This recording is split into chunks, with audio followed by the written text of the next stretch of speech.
Initiating moisture.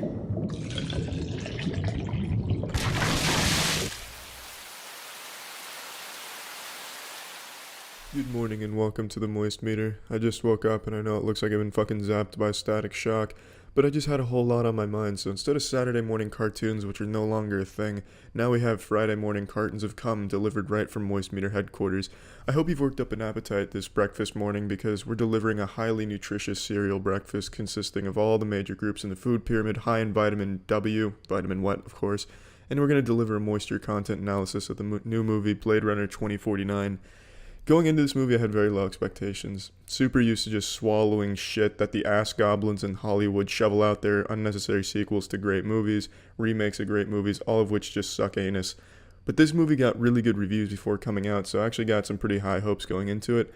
And leaving the theater, I was really indifferent. There's so much I liked, but there was so much I didn't like. Let me start with what I liked. The visuals are the best I've ever seen in any movie. The world is absolutely beautiful. The film is shot perfectly. It is the most beautiful world I've ever seen in a movie. I wanted to just live in that world. I wanted to crawl up into its dick hole and just exist in it. It was absolutely breathtaking. Every scene, so much eye candy, gave me eye diabetes. The world is just shit my pants and slap my mother beautiful.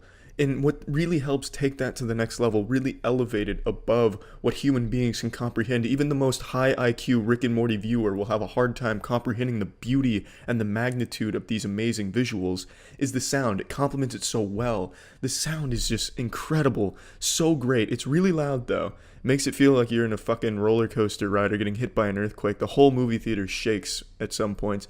But it's so great, and it all fits the mood and makes the whole world feel alive. The sound design and the music is the best I've ever heard in a movie ever. So this movie has the best visuals I've ever seen and the best sound design I have ever heard. The sound just always builds up, like it's just this crescendo where it keeps building up, trying to get you hyped up, like you're really horny and you're trying to ejaculate. You got your vinegar strokes, and then it lets you ejaculate with a great visual piece and a great musical climax. The sound, the visuals, perfection, genuine perfection, nothing shy of a masterpiece. But everything else in this movie sucks anus. Like, it really just gargles farts out of assholes. Like, the story is just so uninteresting, so cliche. I had a dream last night where I was the limo driver for RoboCop, and he had to go stop Judge Dredd, so I was driving him there, and I was trying to help him strategize how he would do such a thing. And that dream had a more interesting plot than this movie. This movie is just so devoid of substance. It's not thought-provoking. It very loosely explores the idea of what it means to have a soul, but it ends up just kind of exploring the idea of what it means to put people to sleep, because the story fucking sucks. It's just not good, and the things that happen kind of happen and no one cares, because there's no purpose to it. There's no resolution in this movie. When the credits do finally roll after 3 fucking hours, nothing changes. Really, everything that happened was so insignificant. Nothing at all in that world or in the movie at all had any impact on anything. It was just so fucking useless. It was like a Dora the Explorer adventure where she'll go on this adventure, the adventure ends, and then, who cares? It's just dumb. It was really dumb. And I want to touch on the runtime of this movie. It's about 3 hours. This movie drags on like a motherfucker. There was a scene where Kay, the main character, was picking up a toy horse for 3 minutes. It took him 3 minutes to pick up the toy horse because he was moving so slowly. That's half of this movie. Half of this movie just drags on in the most unnecessary departments. It'll be a minute or 2 minutes of him just looking intensely or smoking a cigarette. I get to watch him finish a cigarette and then light another one. It's just dumb. So much of this movie drags on. It has no reason to drag on. It doesn't build suspense. It doesn't make you feel anything. There's just really nothing interesting about the plot at all. At all. And don't go in there expecting action. The trailers make it seem like it's pretty heavy on action. There's 4 scenes of action, if you can even call it that. Everything is underwhelming. Nothing in this movie really feels important at all. The final fight is so dumb. I mean, you might as well have had the final fight on a bumper car arena. It's stupid. It was just so underwhelming, I think is the best word for it. Underwhelming story, underwhelming action, underwhelming development. There's a little plot twist that you can't really predict, and it doesn't really matter. But who cares? It's just such a letdown. They had so much potential here to tell a really great story, but they didn't use it at all. The story is truly just uninteresting. They also really hyped the fuck out of Harrison Ford being in this. This was like McGregor versus Mayweather, except this would be McGregor and Mayweather holding hands in an action movie. That's how the trailers made it seem, but Harrison Ford doesn't come in until the last 30 minutes of the movie, and 20 of those minutes is spent as a damsel in distress. He just gets kidnapped immediately and chained like a fucking animal in a cage for 20 minutes and has to be rescued, and then the movie ends. It's dumb. He had no role. I mean, he had a role. His character played a role in this really mediocre story, but Harrison Ford himself didn't do fuck all in this movie. There's really not a whole lot more I need to put my dick in here, so let's go ahead and just put this in the Moistcr analysis machine. This is a 75%, and it hurts me to say that because I want to give this something like a 95%, because this movie is fucking stunning in every department except the plot and really anything revolving the plot. It's just so uninteresting, and I get what they're going for. They're going for a character that a lot of people can relate to. A character who's very lonely, no one likes him, and the only way he has any type of companionship or a friend is through a machine that is designed to be his friend and tell him what he wants to hear. A holographic Furby that is always on his team. And it's sad, he's a sad character. He has a little bit of depth, but so what? He doesn't, nothing he does really takes advantage of this great world or this villain they set up. He just kind of exists as a lonely man who wants to be special, has an opportunity to be special, and tries to work on that aspect, on being special, trying to fulfill that special calling that he might have.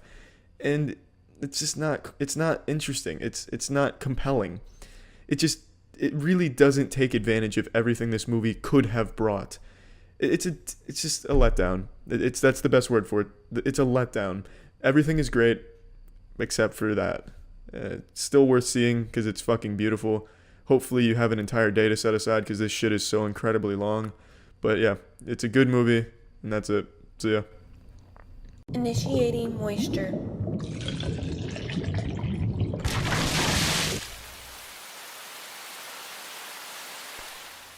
Welcome to the Moist Meter. Today I'll be analyzing the moisture content in The Disaster Artist. This is a movie I was really looking forward to because The Room is a movie that's very close to my heart. It's a movie that I think about every time I fart. It is a beautiful masterpiece of a movie. Now, those of you who've followed me for a while know I have a very strong passion for bad media, bad video games, bad movies, bad music. I love it and I seek it out and I always have. So I saw The Room around 2009, 2010, somewhere in that ballpark, and fell in love.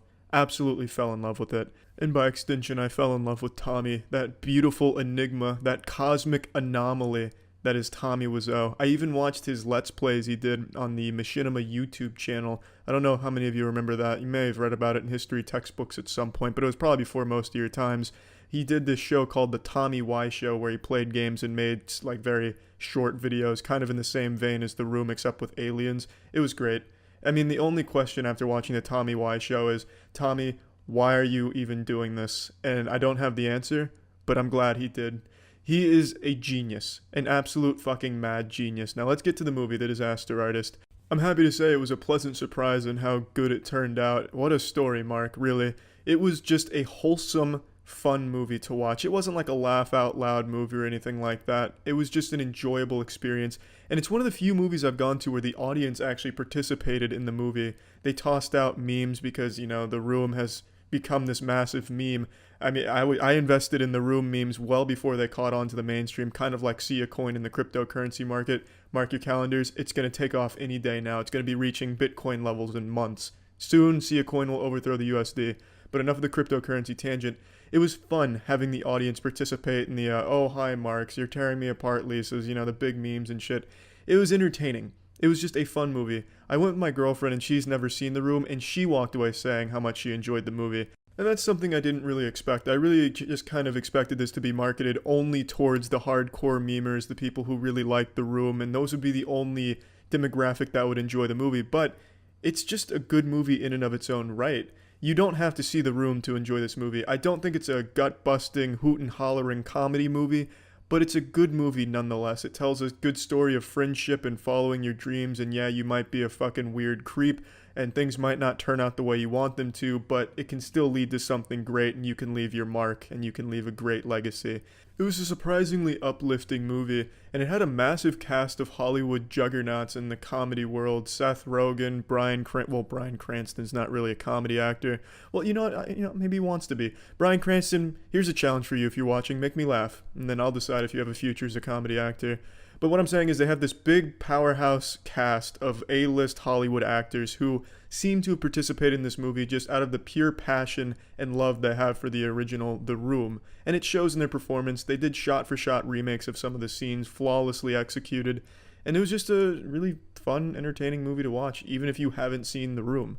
It's a good standalone, self-contained, not super inside joke heavy movie. In fact, it's not really a joke-heavy movie either, I would argue. I don't think it's a great comedy movie, but it's just a good movie to see anyway. I don't really have a whole lot of complaints. Everything just kind of worked, and it was fun. So let's go ahead and pop this shit into the moist meter and check how wet it is. This is an 85%.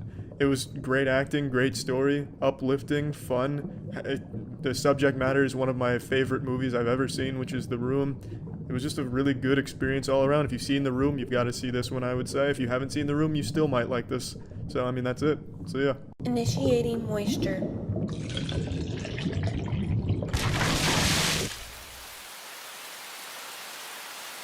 Welcome to the Moist Meter. Today I'll be analyzing the wetness of Paddington 2, and I'm not just referring to the wetness of the tears I nearly shed at the end of this movie. I'm talking about the moisture content of the entire product. This movie's been getting 100% and 10 out of 10s across the board, and I was honestly a bit hesitant to see it.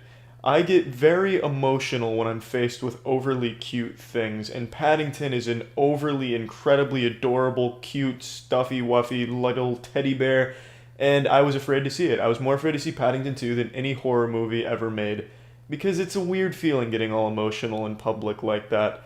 But I still went to see it, and you all know me as someone who conveys a wide range of emotions, really wear my heart on my sleeve, so you can only imagine how emotional I was seeing this cute bear in action. And man, I'm super glad I went to see that movie. That is probably one of the most surprisingly amazing movies I've ever seen. It absolutely deserves all of the incredible rave reviews it's getting. The biggest sin is how poorly this movie is doing at the box office. If Jesus came back to us today, he would see a lot of fucked up shit, no doubt about that. But I think the straw that would break the camel's back and have Jesus write all of us off as a terrible species is seeing how bad Paddington 2 is doing in the box office. It's genuinely just disheartening.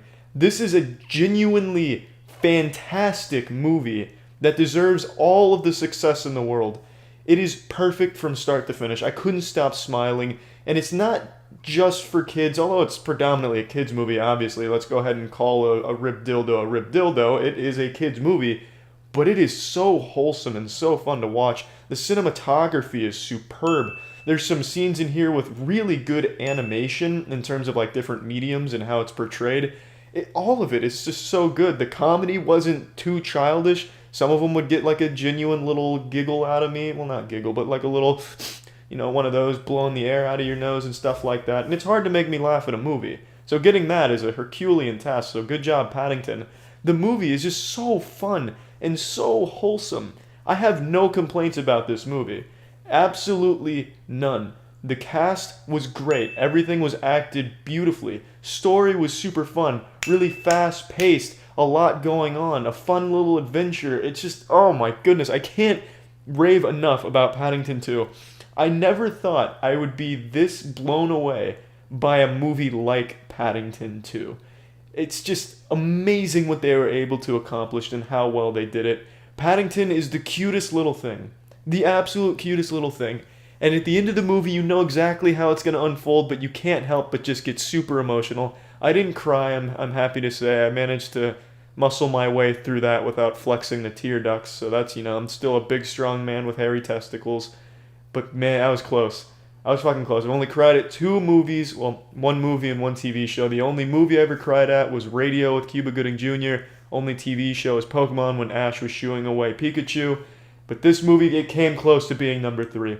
What a great fucking movie. I highly recommend this to anyone out there. And this is a great movie if you have a niece, nephew, son, daughter, and they want to go see a movie. But all these movies have, rock and roll, titties, and, well, there's no blood because blood wouldn't get them a PG-13 rating anymore. It'd be R.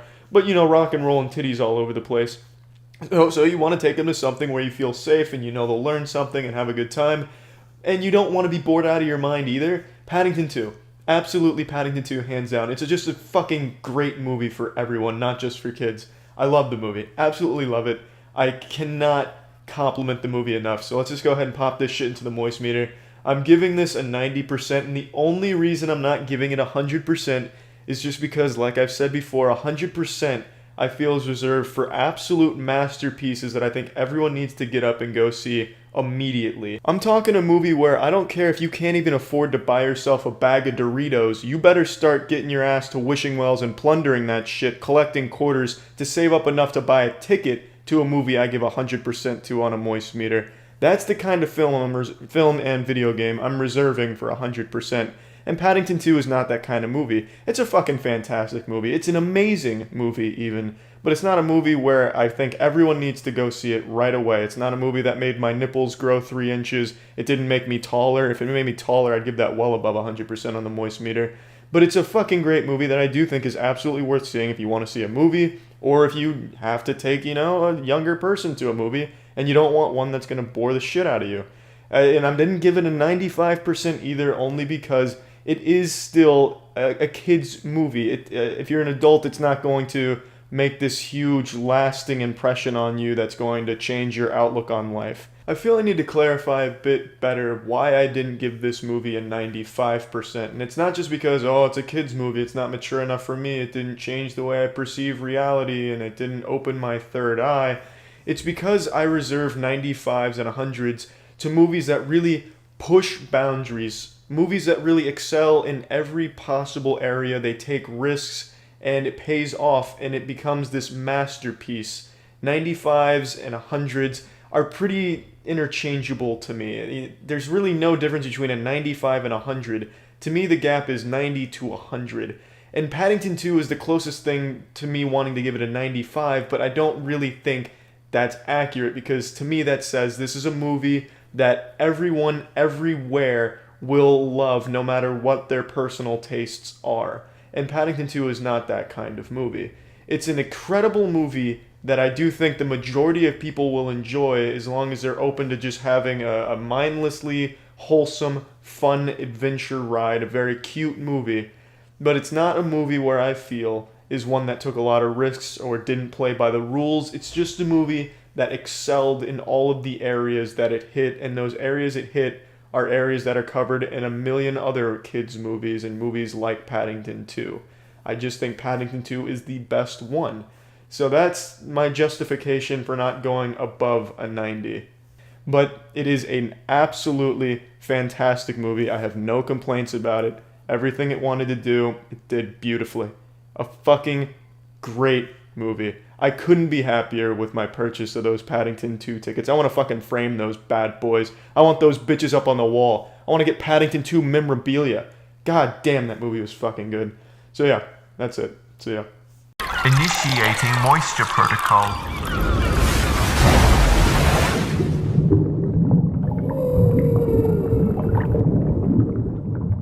Welcome to the Moist Meter, where we're all surprised a video game movie wasn't a massive pile of shit. The movie I'm talking about is Rampage, if you didn't read the title of the video.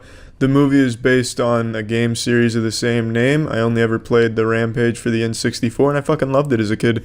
And this movie really captures a lot of the spirit of the game, in my opinion. There's even a few Easter eggs in there if you like to jerk off to some callbacks and cameos and such. Now, the movie story, it's very simple. An evil organization creates a pathogen, space station explodes, which has the pathogen, and it drops 3 of them into some animals' areas, right to their fucking doorstep, like a Blue Apron delivery. They inhale the pathogen, and it makes them super aggressive and super big. They start destroying Chicago, and it's up to The Rock and his sidekick to save the day. And that's really about the whole... It's fun. And you're watching the world's most entertaining actor, The Rock. That being said, I don't think it's like a go out and must-see movie. So let's plug that shit into the moist meter. I'm going to give it a 65%. Very enjoyable, but with its obvious flaws. There's clear plot holes. Who gives a fuck? There's also some slow scenes, but who gives a fuck, because it gets made up for. The point I'm making is, it's not a movie that is going to be one that just leaves your jaw on the floor. It's going to be a movie where like, yeah, fuck yeah, that gorilla just hit that giant crocodile. What the fuck, yeah, oh shit, yeah. You know, just one of those type of hype up movies that are fun to watch. And that's all it aimed to be, and it did it just fine. So that's it. So yeah. Initiating moisture protocol.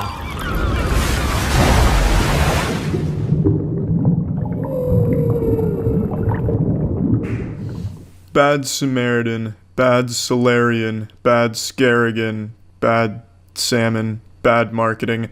I guarantee you've never heard of the movie Bad Samaritan because there was no marketing for it at all. This movie was dead on arrival. It is in the top 10 lowest grossing opening weekends ever. It's number 8. It grossed 1.7 million on so far, and that's abominable. Usually when I go to see a new movie, the conversation my girlfriend and I have is, should we get tickets ahead of time? Like, what if they're sold out? Or what if the seats are shitty? The conversation we had this time is, are they even bothering to sell tickets to this movie? Have they even heard of it? Are they showing it? This movie I have never heard of until I looked online to see what was playing, and I saw Bad Samaritan, and I assumed it was like a Bollywood movie translation or something, because, like I said, I genuinely heard nothing about this, despite it actually having some talent in this movie, like some decent-sized names. And it's a shame, because this is a good fucking movie.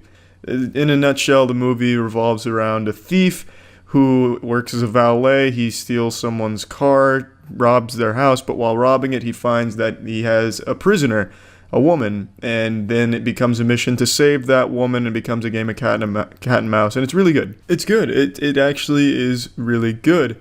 Now, there's still a lot of problems with this movie. It really drags in some points, and the pacing can sometimes get a little weird, but that's not a huge hindrance. The acting is fantastic, and all the characters are really well fleshed out. In this movie, it really takes everything logical that movies just throw out, and just you have to suspend your disbelief. Like, why didn't the character do this or act this way? This movie calls it out. For instance, when he first comes across the girl, he made a silly decision, and then his friend said, why the fuck didn't you do this? And his excuse made a lot of sense. He was panicking, he didn't know when the guy was going to be home, and it's like, okay, well, that's rational, I understand that. And it does that a couple of times throughout this movie. There's still some bad decisions made, but for the most part, everything is very logical, and if a bad decision is made, they justify it really well, which I have a lot of respect for. It's basically calling out the elephant in the room for having a small wiener. And it's just a refreshing movie, really, because it's just a classic thriller. It doesn't reinvent the wheel. There's nothing super crazy about this movie. It just does by the numbers well. And that's nice. It was nice to see, especially going into this with no expectations, because I didn't even know what it was about. I wouldn't be surprised if there's not a single trailer of this movie on YouTube, which is a shame because it is good, and I feel like this movie would have done well with most audiences because it's just well executed. The tense moments are very tense, and the main complaints I have are it kind of gets a little goofy in the second part, like the middle part of the movie. It becomes a plot of revenge, but it's very petty revenge. It's like, I'm breaking up with you, girlfriend, bitch, and here's a titty picture sent around. That was kind of silly to watch. That wasn't very cool or scary or anything. I get why it's there, but it was just still a very silly segment. But overall, the movie's just super solid. It's not really any twists and turns or anything. It's just a matter of catching the guy and saving the girl and not getting everyone around you killed. Solid movie. Let's plug this shit into the moist meter. I'm giving this a 70%. My main problems with the movie revolve around the dragging in certain points, and also there are some silly scenes in here. And in addition to that, there's also some shit where you really do need to suspend your disbelief, because it seems like there was some very easy ways of catching the guy almost immediately that weren't addressed. But very solid overall. It's worth seeing. I'd be very surprised if this movie even got over 5 million overall in its whole run, because there is no marketing for this. Even walking through the theater where they have every single movie playing with posters, there was no poster for Bad Samaritan. And unsurprisingly, my girlfriend and I were the only ones in the theater. It's a shame, but it's a good movie. That's it. See ya. This episode of Moist Meter was brought to you by NordVPN. Initiating moisture.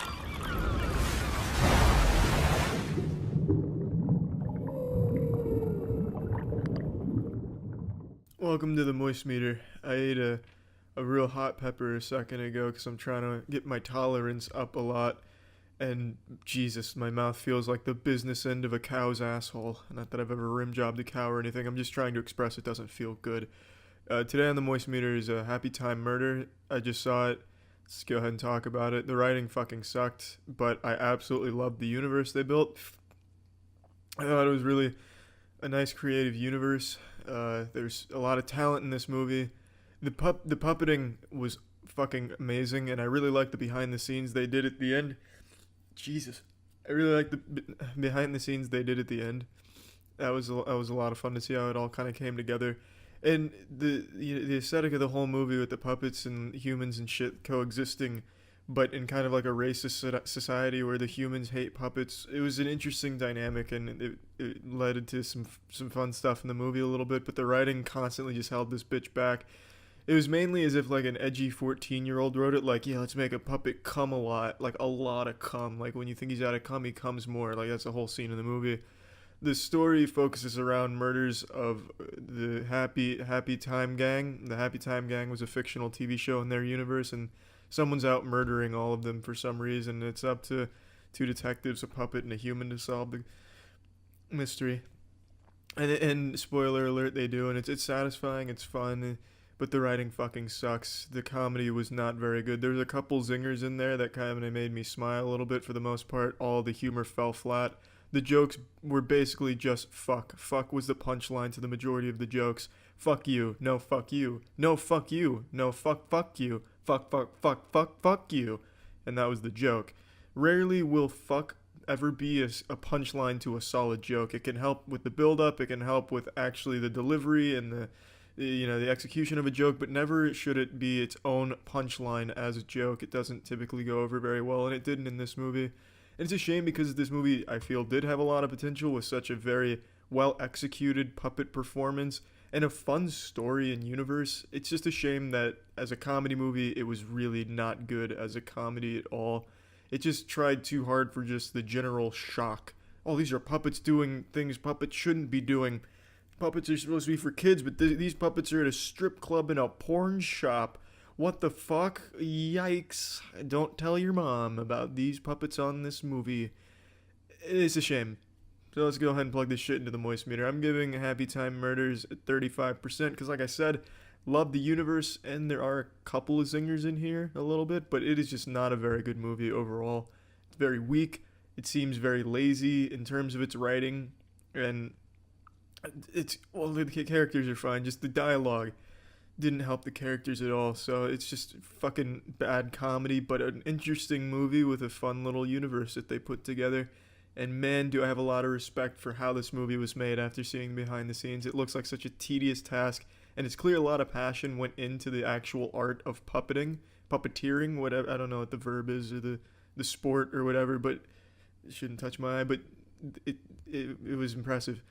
That's it. See ya. Howdy folks, incontinent puppeteer in training Jackson here with exciting news for everyone. I'm here to tell you about how you can keep safe on the rough sesame streets of life, and that is through NordVPN. NordVPN is the premier VPN service that hides your internet browsing history and keeps you safe from any invading eyes. It's available through many different platforms, including iPhone, Mac, PC, and Android, and using it pretty much guarantees you'll have the safest time on the internet. Through nordvpn.org/penguins0, you can get this expert level of protection for 77% off, making it also the most affordable way to remain secure. The internet is a vast and scary place, full of people in defeat and shit. So make sure you take the initiative and keep your household safe by using NordVPN by going to nordvpn.org/penguin0 for that 77% off for a full year's worth of protection. That's nordvpn.org/penguin0. Initiating moisture.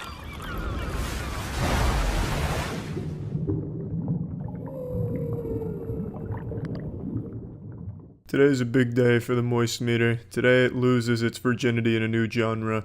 The Moist Meter is going where no moisture measurement instrument has gone before, into the music world. There's not going to be a whole ton of musical Moist Meters, just occasionally. I wanted to talk about Eminem's surprise Kamikaze album because Eminem's a musical artist that had a profound effect on me growing up. I've always preferred metal, however I can appreciate other genres, and Eminem's music has always resonated with me, except for last year's album Revival. Revival was just stinky ass fuck. That album sounded like a whoopee cushion getting run over by an ice cream truck. It was just abhorrent. There was nothing good about it. I would have rather been listening to audio of 10 men pissing into one toilet, just listening to urine hit water, than listen to anything on that album. But I'm happy to say Kamikaze is significantly better than Revival, which really isn't saying much, unfortunately. That's like saying, oh, this chicken parmesan you made is better than dog shit. Oh, cool, I'm glad you think that. That's really not much of a compliment, though, is it? So, let's talk about Kamikaze. This entire album is just a compilation of diss tracks. The lyricism is superb, as you would expect from Eminem, because he is quite literally the best lyricist in music history. So it was no issue going into this album, and it is absolutely amazing the wordsmithing he's done in this one. However, it really is just diss tracks. There's really nothing here that stand out as an actual song, except for Lucky You. Lucky You is the only actual song on this album, in my opinion. Everything else is like, oh, that was cool to hear once. Man, he really fucked up Lil Yachty, Lil Pump, Lil Xan with his words there. But I don't really want to hear it again. I've already heard it once, and it's not something I want to, wiggle my finger to or, tap my foot to, because it's not a song. It's just a flurry of insults that you'll hear once and be like, damn, and then be done.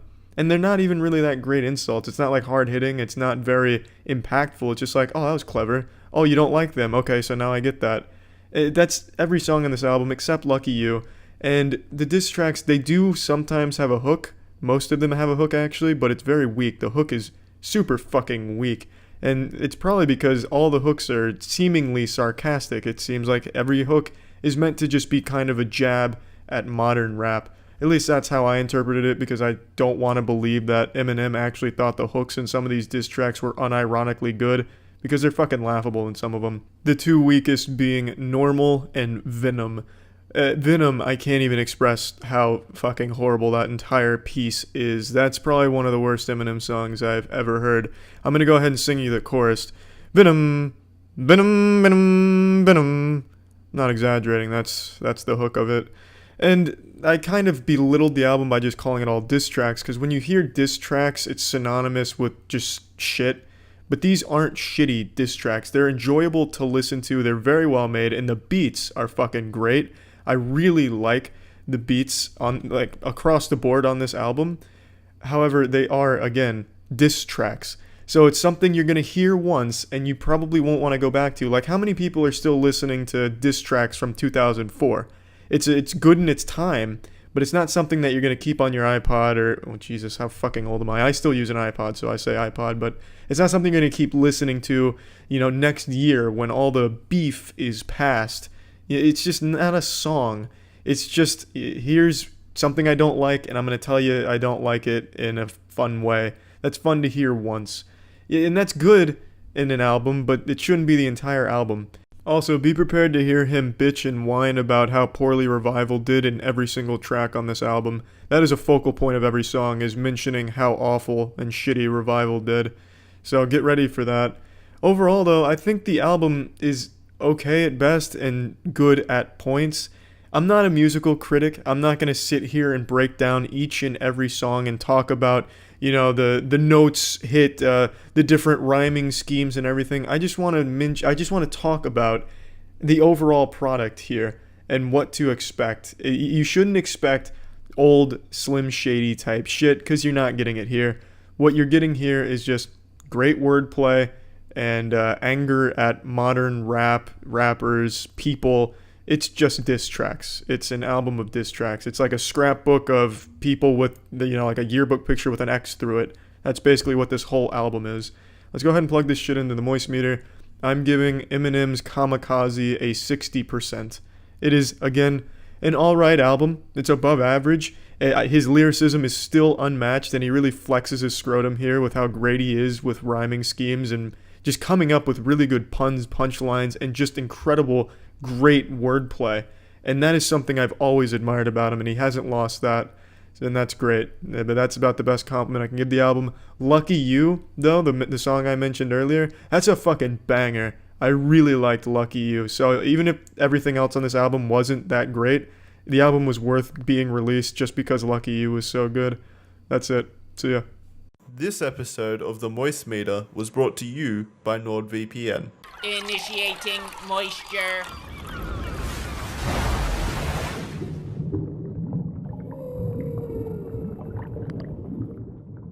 Welcome to the Moist Meter. Today we're looking at Bohemian Rhapsody. It's a movie about Freddie Mercury and kind of Queen. I think they're in it a little bit. I think the movie is supposed to be about the band as a whole, but really the movie just kind of comes across as this is about Freddie Mercury, and sometimes those fucking losers show up and have an impact on his life. It's a movie that feels like it was made by someone who read the Wikipedia page for Freddie Mercury one time and then thought, shit, there's a lot here that we need to cover. Let's just do our best to kind of tap into each one of these things very haphazardly. I don't really need to explain to you what this movie is about or who Queen is. Every single person in America has heard their music. Their shit is played at every single sporting event for the last 30 years at every level. A fucking pee-wee football game is probably blasting Queen as the kids come out to play football. A high school basketball game's playing it as a warm-up song. A professional football game's playing it for the pre-show to get the crowd energized. Everyone's heard Queen music. It's been everywhere. It's played all the fucking time. You don't even really need to be able to hear. I'm sure people that are hearing impaired probably even know the We Will Rock You.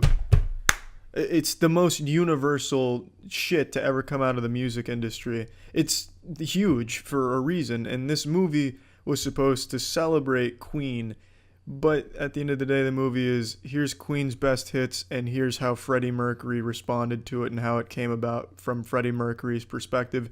The entire movie just revolves around Freddie Mercury and his life, and they don't even really get into it or explore it all that much. But the performance from Rami to play Freddie is superb. He fucking killed the role. I'm a big fan of Rami. I've really enjoyed most of his work throughout his career, and this is by far some of his best. Actually, I take that shit back. His best work is Until Dawn. I fucking love Until Dawn. But this is a close second. It's a really fantastic performance, and not just from Rami, pretty much across the board. But you really don't need to know how the acting is from the other characters, because you don't really get to know them that much or see them that much. That's a huge complaint I have. If you're going to make a movie to celebrate Queen and their music, probably have the band in there and play a little bit of a bigger role in the movie, I'd say. Or if you're going to make a movie about Freddie Mercury, at least fucking commit to it. They have the most bleached Freddie Mercury story that you could have possibly made. For a movie that preaches how it's okay to be different and like being out there is a good thing, the movie is the most cookie cutter generic shit. It's so by the numbers, it's insulting. And it's not the fault of like the actors or anything. Like I said, they all fucking kill it in their roles, but it's just they clearly didn't want to commit to really showing either Queen in the music or Freddie Mercury in his personal life and Freddie Mercury as a person. So then you kind of get this divided shit where you have a little bit of Queen and a little bit of Freddie Mercury, and none of it's really explored or that well done. But it all kind of leads to a very satisfying conclusion where they play the Live Aid concert, and watching the concert was amazing. I really enjoyed that entire 20-minute scene. They did the whole fucking set, and it was really, really fun to watch. But the movie as a whole is just not that good. There's some certain points in it that are, commendable, but overall it's just a pretty disingenuous Queen tribute, or Freddie Mercury tribute, I'd say. They make him out to be like a bad guy a lot. They really vilify his homosexuality a lot as well. It just doesn't really seem like they knew what kind of direction to take the film. But Rami fucking killed it, so, they had a lot of Rami on screen, and that's definitely the strongest part of this movie. Absolutely fantastic from him, and the music was, of course, great. This movie had a change of directors during its production. You can really feel it because the whole plot just seems really disjointed and scattered, as if it's just going from one Wikipedia paragraph to the next Wikipedia paragraph with nothing in between or connecting it, and it's a real shame. But this whole movie is just kind of like Queen's greatest hits. Let's perform them. And that's its strongest part. When the performances are going on, they're playing their classic iconic songs, it's a great fucking time. The entire theater was enjoying it. Some asshole threw up a lighter in the front row. Cute, disruptive, but cute. It just goes to show how influential Queen was as a band, and it's nice to see that on screen, especially when there's such talented actors performing them. So that's was great, but narratively, it's the most cookie cutter, generic musical story that has ever been told. It was almost like Walk Hard, and Walk Hard is a parody of that kind of shit. It was so formulaic, it was just downright insulting to Queen, in my opinion. And they really just were way too afraid to make the actual Queen story or the Freddie Mercury story. All this being said, I'm giving Bohemian Rhapsody a 55. The best parts of the movie are Rami as Freddie Mercury and all of the performances in the movie. There's a lot of them, so there is a lot to like. But when it's connected with such a weak narrative and a lot of just nonsensical shit and even kind of insulting to Freddie Mercury by vilifying his homosexuality as a plot point in this whole film, it's just, you can't help but be let down by it. But the concerts, the performances, absolutely fucking worth it in this movie. Just like it's probably worth it to keep your shit protected online with NordVPN. Take it away, Jackson. Thanks, Charlie. It's Jackson here. Our safety experts at Moist HQ recommend that if you want to listen to Queen's albums on the internet, you use NordVPN to keep those precious little internet fingers of yours safe. You can browse the internet in absolute confidence knowing that NordVPN has your back with science humans may very well just never understand. Right now, they're running a Cyber Month 3-year deal that lets you get NordVPN for only $2.99 a month. That's a massive 75% off discount. On top of this, if you use Penguin Zero at checkout, that's PENGUINZ0 at checkout, you can get 1 free month of protection on top of that super special deal. That is what is known in the biz as a pretty moist deal. Go check them out and stay safe. Initiating moisture.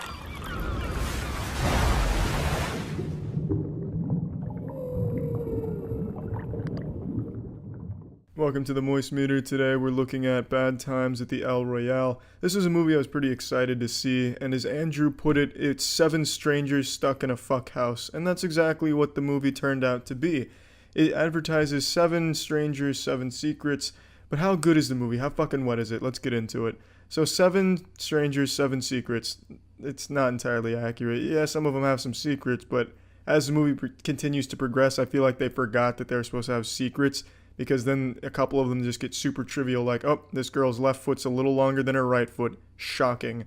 This other character left a 10% tip instead of the standard 15% tip at the diner she went to before she arrived at the El Royale. It's just dumb little secrets as it continues to progress, but that's not a huge complaint because I don't think the secrets really mattered. They were there to set up a really interesting plot. And it's not a plot without holes. There's a lot of fucking holes in the plot, but that doesn't change how unique it was or how it was delivered. It was really nice seeing the plot unfold from a bunch of different perspectives. A lot of times what will happen is it's divided into rooms for each stranger, so you'll get one perspective from one character, and then when something happens, it'll have like a little fucking checkpoint like in a video game, and then it'll rewind the scene and you see the same kind of shit, or the same time period unfold from a different character's perspective, and I like that. I really enjoyed that. I thought that was a very fun way of presenting the narrative. And the acting here was fucking phenomenal. The guy who played Miles blew it out of the fucking park. I don't know who that guy was, but if he's not nominated for 10 Grammys and an Oscar, it's doing the world a great disservice. I know Grammy is for music, but god damn it, this guy was just super good. He deserves all the awards. Hats off to you, Miles, if you're watching this. 100% on the Moist Meter for your performance. Overall, though, every character performed great, especially Jeff Bridges and Miles. I was expecting much more of a mystery and slow burn kind of movie where a lot of different shit gets thrown at you and it's really off the wall. That's not exactly what you get with this movie. It's all pretty straightforward and spoon-fed to you, which isn't necessarily a bad thing, but definitely not what I was expecting. It has a very interesting plot up until the end, then it kind of just becomes like this pretty standard crime drama movie. And there's really not like a whole lot of emotion or anything super powerful or moving. It doesn't really utilize the unique narrative and setting that it sets up in the beginning. It kind of just becomes this generic crime drama flick. And that's disappointing, but it's still really good at a crime drama movie. And it has the nice kicker of having a great fucking setup. And with some great cinematography to add that nice little semen droplet on the top of this beautiful fucking cake that I think most of you should want to eat. I think it's a good movie. Like I said, it's got great direction, but maybe the last 30, maybe even 40 minutes, it just kind of becomes a pretty generic and predictable crime drama movie. a bit of a letdown, but it's still good at being a crime drama movie. So let's go ahead and plug this bitch into the moist meter. I'm giving Bad Times at the El Royale an 80%. I definitely think they could have done a lot more with the latter half of this movie, but still very good, and I really enjoyed it. It's a fucking good movie. See ya. Initiating moisture.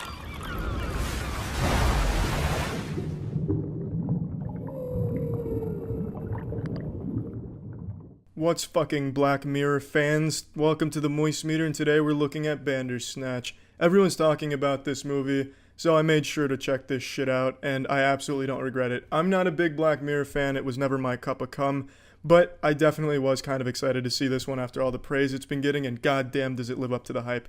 I really fucking enjoyed Bandersnatch. Super different from anything I've ever seen before. It's not like an entirely unique concept. There's games that have done it, as well as some shorts that have also done the whole interactive movie that changes with your decisions. It's like Telltale Games done right in a movie format. It is super fucking fun, and I thought it was going to be just kind of gimmicky. I thought it was going to be you make these choices, and in the end it really just doesn't matter. And to a certain extent, that's accurate. The whole thing preaches the illusion of choice and how you're never really in control. I appreciate that theme, and I think it plays it beautifully. Now, if you're like me, an elite ultra turbo gamer, you've been hurt by bad story-changing decision games like Mass Effect, where your decisions don't matter. You know, you make all these choices throughout the course of 3 games, and in the end, the only difference it makes is the color socks Commander Shepard is wearing in the final cutscene. So I know you've probably been hurt by that like I have, but this one does it so well, and the choices you make give you an entirely different viewing experience, and there's nice little Easter eggs that I'm sure haven't even all been discovered yet. It's fucking fantastic how well they've done this. The entire narrative of the story weaves into the choice making.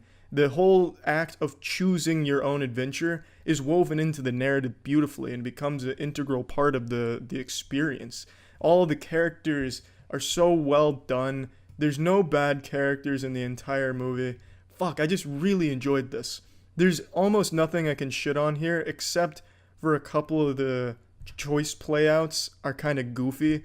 Sometimes you'll choose something and what you get is extremely silly. Like you'll choose drink your coffee, and instead what he does is he busts the fucking coffee mug in his hand and then throws shards of glass at his father or something. Sometimes you don't understand what's going to happen when you make that choice, which I guess plays into the you're not really in control, which is cool. The whole fucking movie is just really good. I really enjoyed everything about it, honestly. Fuck. It's hard for me to just start talking about this without spoiling anything. I think it's going to be very difficult for anyone to really properly review it, completely spoiler free, but I'm going to do my best and just let you know, this shit does decision-making narrative expertly. The few complaints I do have, though, are it kind of starts off a bit slow. It seems like the decisions you're going to be making are trivial ones that don't matter, and there's also a lot of hand-holding in the beginning. For example, you'll make a choice and the game will immediately end or the movie will end and tell you to go back and make the other choice. I didn't quite like that, where it'll tell you need to make another choice and force you to, which I guess really isn't that big of a deal because you're probably going to go back and make the other choice anyway, unless you're fucking speedrunning Bandersnatch. I don't think the interactivity of this movie will be something that changes the game or anything. I feel like it really only works with this because the whole story was created around it, and the actual viewer interaction of the movie is played into the narrative of it. It calls attention to it, and you become a participant in the story. In fact, you become pretty much the villain of the story, the puppet master, which is fantastic. They've done a great job with that. And I don't really understand a lot of the complaints saying that it's overly gimmicky and it offers nothing, because this offers a lot more than most, start to finish movies, which is every fucking movie. I don't know why I'm putting that in a category. This offers almost what a video game does, which is extra hours of entertainment on top of what you've already experienced. And that's gotta count for something. I really enjoyed watching Bandersnatch and playing through multiple different endings. It was a lot of fucking fun, although some endings were better than others and some were just kind of dog shit, to be honest. It was super fucking enjoyable, very unique, and a great experience I'd recommend. Plugging this shit into the moist meter, I'm giving Bandersnatch a 90. Actually very fucking good, and I didn't expect it to be as good as it was. So fuck yeah, good shit. See ya. Initiating moisture.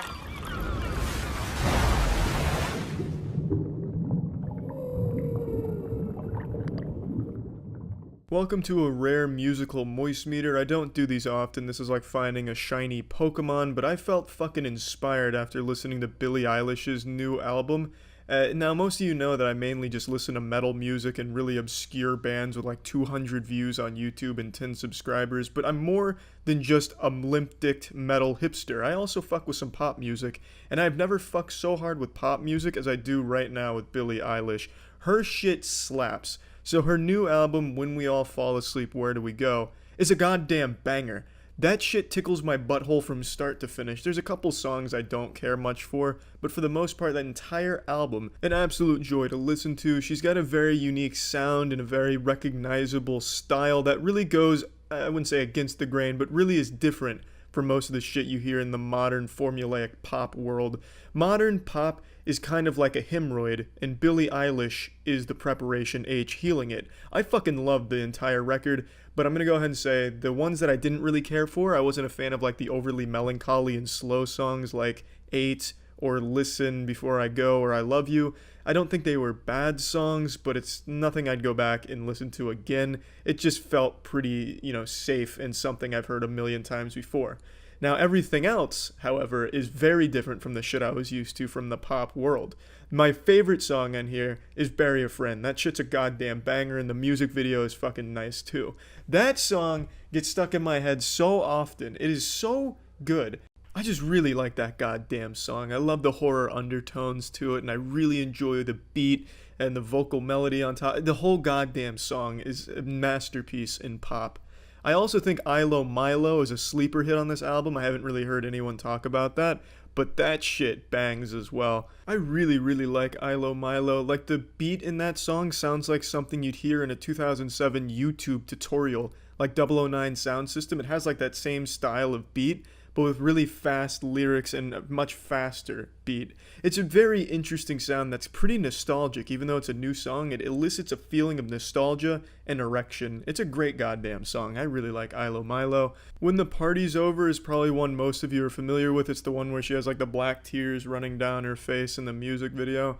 I never much liked that song. It's not bad, again, but I don't much care for it. It's okay. I think the music video is good, but the song's just not my personal taste. I just think the album's at its weakest when it's doing that same formulaic, soft-spoken indie girl shit with no spins on it or anything like that. For example, Zanny kind of starts that same way, but then it takes it in a different direction with a really big bass, a huge hit, and a nice hook, and it kind of goes in a different direction. But some songs don't do that, and they stay down, the same shit we've heard a million times. You know what I'm talking about, I just want you in my wet dreams, that kind of shit. And that'll go on for a whole song, and it's not bad. I don't think it's bad sounding. It's just not my personal cup of tea. I find that just to be very by the numbers and safe.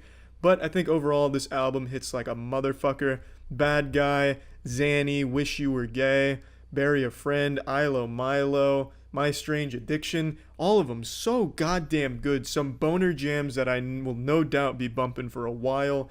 So let's go ahead and plug this shit into the Moist Meter, giving Billie Eilish's When We Fall Asleep, Where Do We Go a 75%. I don't often do Moist Meters for music, and I don't plan on making it a habit, but I just listened to this album, and goddamn it, I wanted to talk about it, because this shit is really impressive. For the first time in a real long time, I am a big fan of a modern pop artist, so fuck yeah. Good shit, Billie, if you're watching. Take it easy, everyone. See ya. Initiating moisture.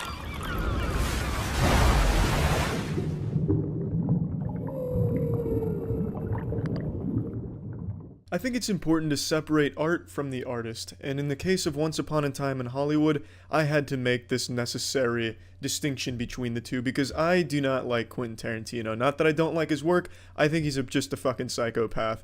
And saying you don't like Quentin Tarantino on the internet is like committing suicide because he's so revered, which I find super odd, especially in the current climate of things with cancel culture.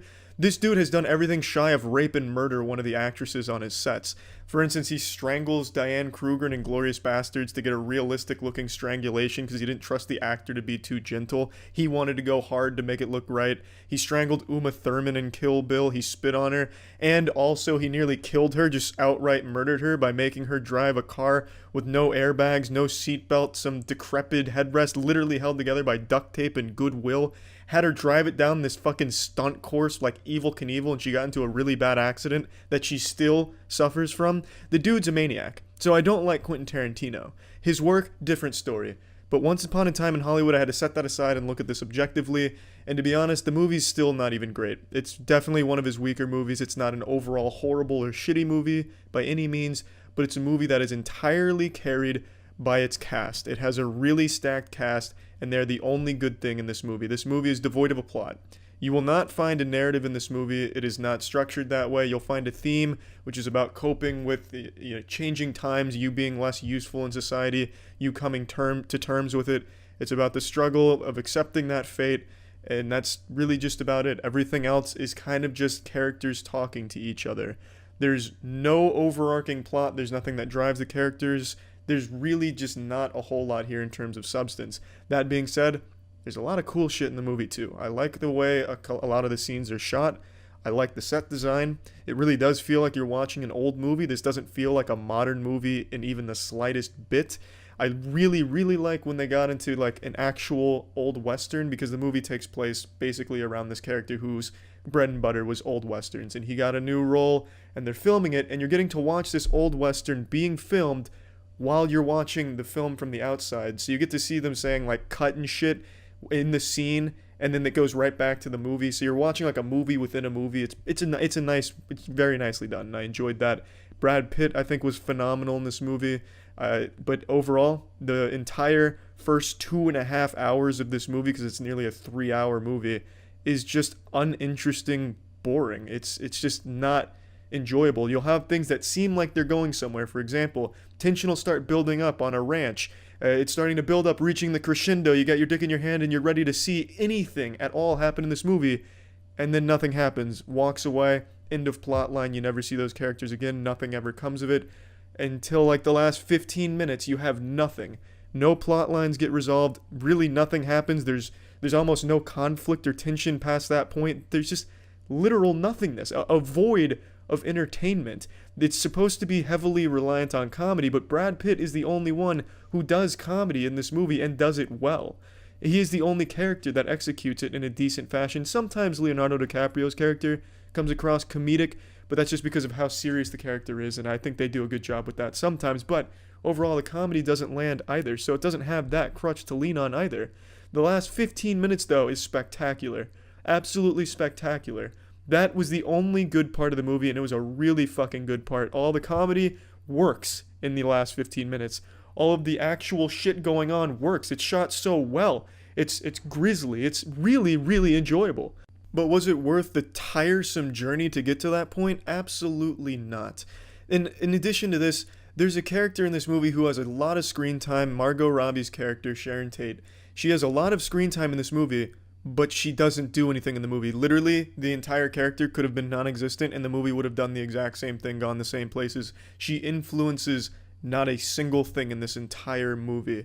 I don't understand what the purpose of her character being there was. I understand it's maybe working the angle for Charles Manson because Sharon Tate was an actual figure, but Charles Manson doesn't have a role in this movie at all. He's just kind of hinted at occasionally. There's just nothing.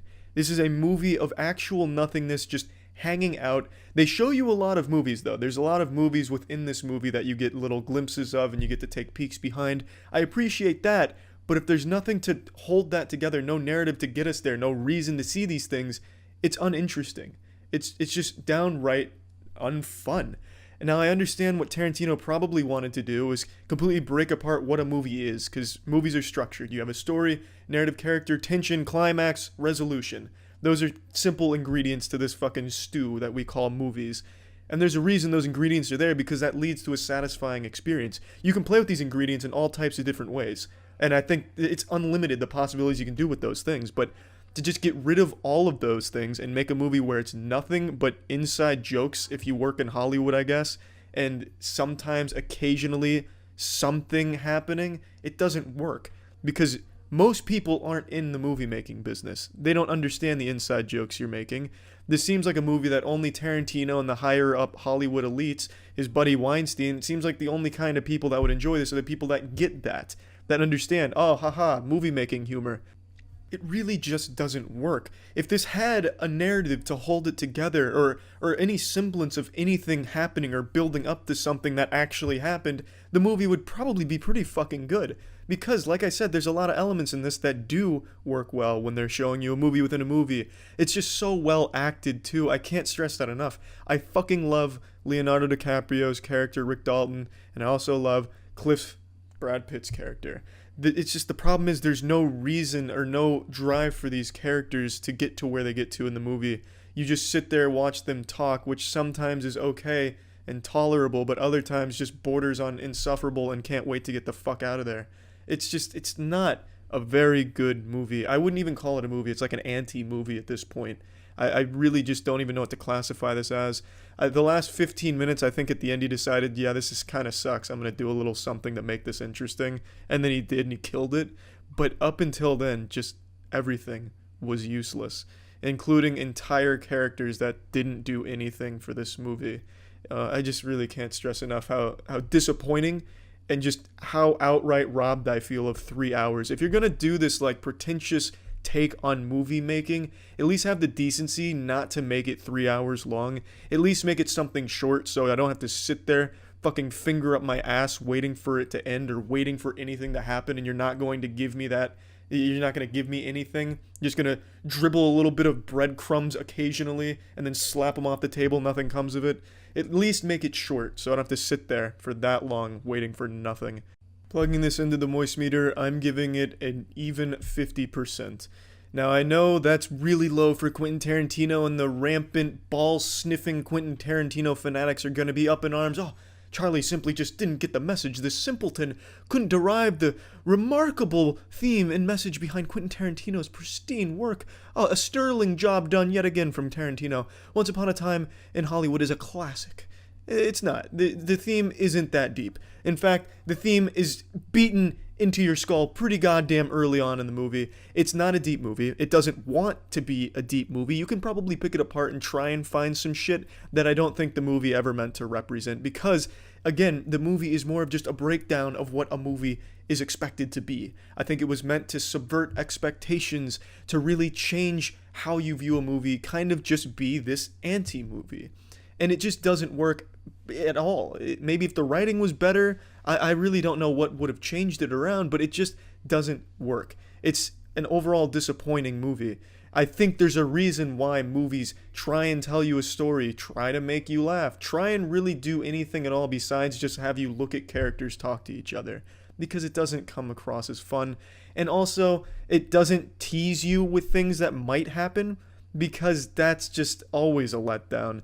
That's like me going up to you and saying, hey, here, look at this car. This car might be for you. It's your birthday, right? Maybe it is for you. It's not for you, and then you fucking drive away in it. That person's obviously disappointed. They're not, oh, that's great. He subverted my expectations. He got my hopes up, and then he got them down.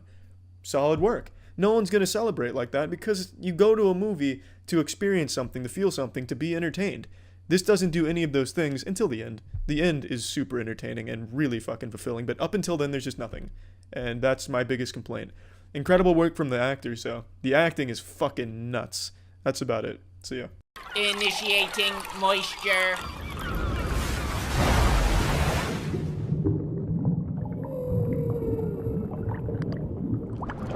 Yeah, this movie is fucking great. Chances are you don't know anything about Parasite, haven't seen anything from it, unless you've seen people online constantly praising it and jerking off about it. But they're jerking off for a good reason. This movie is magnificent.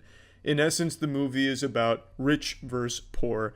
You have a less fortunate family and a very fortunate, very wealthy 1% family. And at some point, one of the children from the less fortunate family begins tutoring the daughter of the rich family and begins to brew a scheme to exploit them. The first half of the movie is spent setting up the difference between the two classes. They use a lot of humor during this period, and the humor for the most part lands. Some jokes fall flat. It could be a translation thing, but for the most part, the humor's on point. they immediately show you what it's like being on the bottom of the food chain. They have them, trying to steal Wi-Fi from upstairs. There's a fumigation crew going around. They keep the windows open so the fucking chemicals blow in while they're folding pizza boxes, so that way they get free fumigation. They are not doing well. They're just struggling to get by. There's drunk people pissing on their property, damn near using the drunk man's urine as a shower to save money on water. It is not a good living situation, but at some point, the son gets a break and gets to tutor a rich family for pay. When you see the rich family, it's totally different. It's beautiful. It's an incredible landscape, and quite literally, the difference in their social status is shown just in the altitude of where they live. The less fortunate family lives in a basement. The rich family lives in a hilltop mansion. And this changes their perspective on things drastically. For example, a biblical rainstorm blows in, one that would make Moses wet his pants in fear, comes in, and the rich family just views it as just a beautiful thing put there for their own entertainment. This storm is a blessing, they say in the movie. It looks great through their windows. Their son goes out camping in it because to them, it's no big deal. It's just a cute little storm. But to the less fortunate family, that shit is disaster because it floods their home, their basement. It gets ruined. Sewage spraying everywhere. The fucking toilets overflowing, spewing shit out like some type of volcanic eruption of ass feces. It's very different. And they do a great job of showing you all of these things. There's so much attention to detail and so many great shots to establish these things. Even just something as simple as going from the rich house to their own place.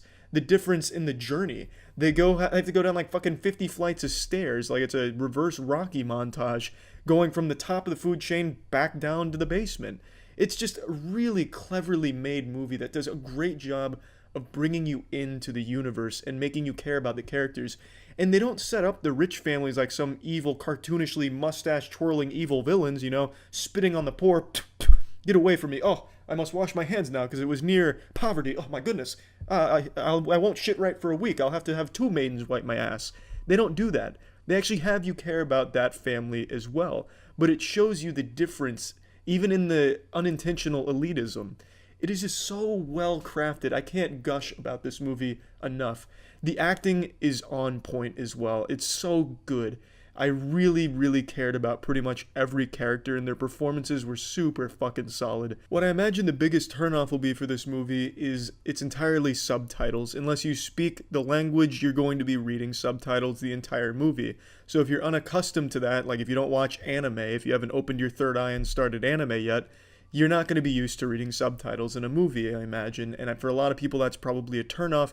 But I definitely think it's worth it, even if this is your first time reading subtitles in a movie, going in a subtitle virgin, the subs crew coming in. It's definitely worth it. This movie, it has such a clever story to tell. Its humor is great. And at the second half of the movie, there's a tonal shift, a huge turning point where it gets very dark and very serious, very real. And I didn't expect it, and it was so great. It's just this whole movie is really, really good. Plugging Parasite into the Moist meter, I'm giving it a 95%. For me, it's tied for my favorite movie of the year, tied with Joker. I really can't decide which I like more. They're both great movies. Parasite, though, is something entirely unique that I haven't seen before. I'm unfamiliar with the work of Bong Joon-ho, the director of this piece. The only film I've seen from him is Snowpiercer, which I liked, but he has a whole catalog of bangers, which I'm probably going to go visit for the first time after seeing this, because this was just such an incredible display of talent, just across the board. Writing, cinematography, just everything. It nails it. It is a great movie that I can't recommend enough. That's it. See ya. This episode was brought to you by Surfshark. For 83% off a 2-year plan, visit surfshark.deals/penguin. Initiating moisture.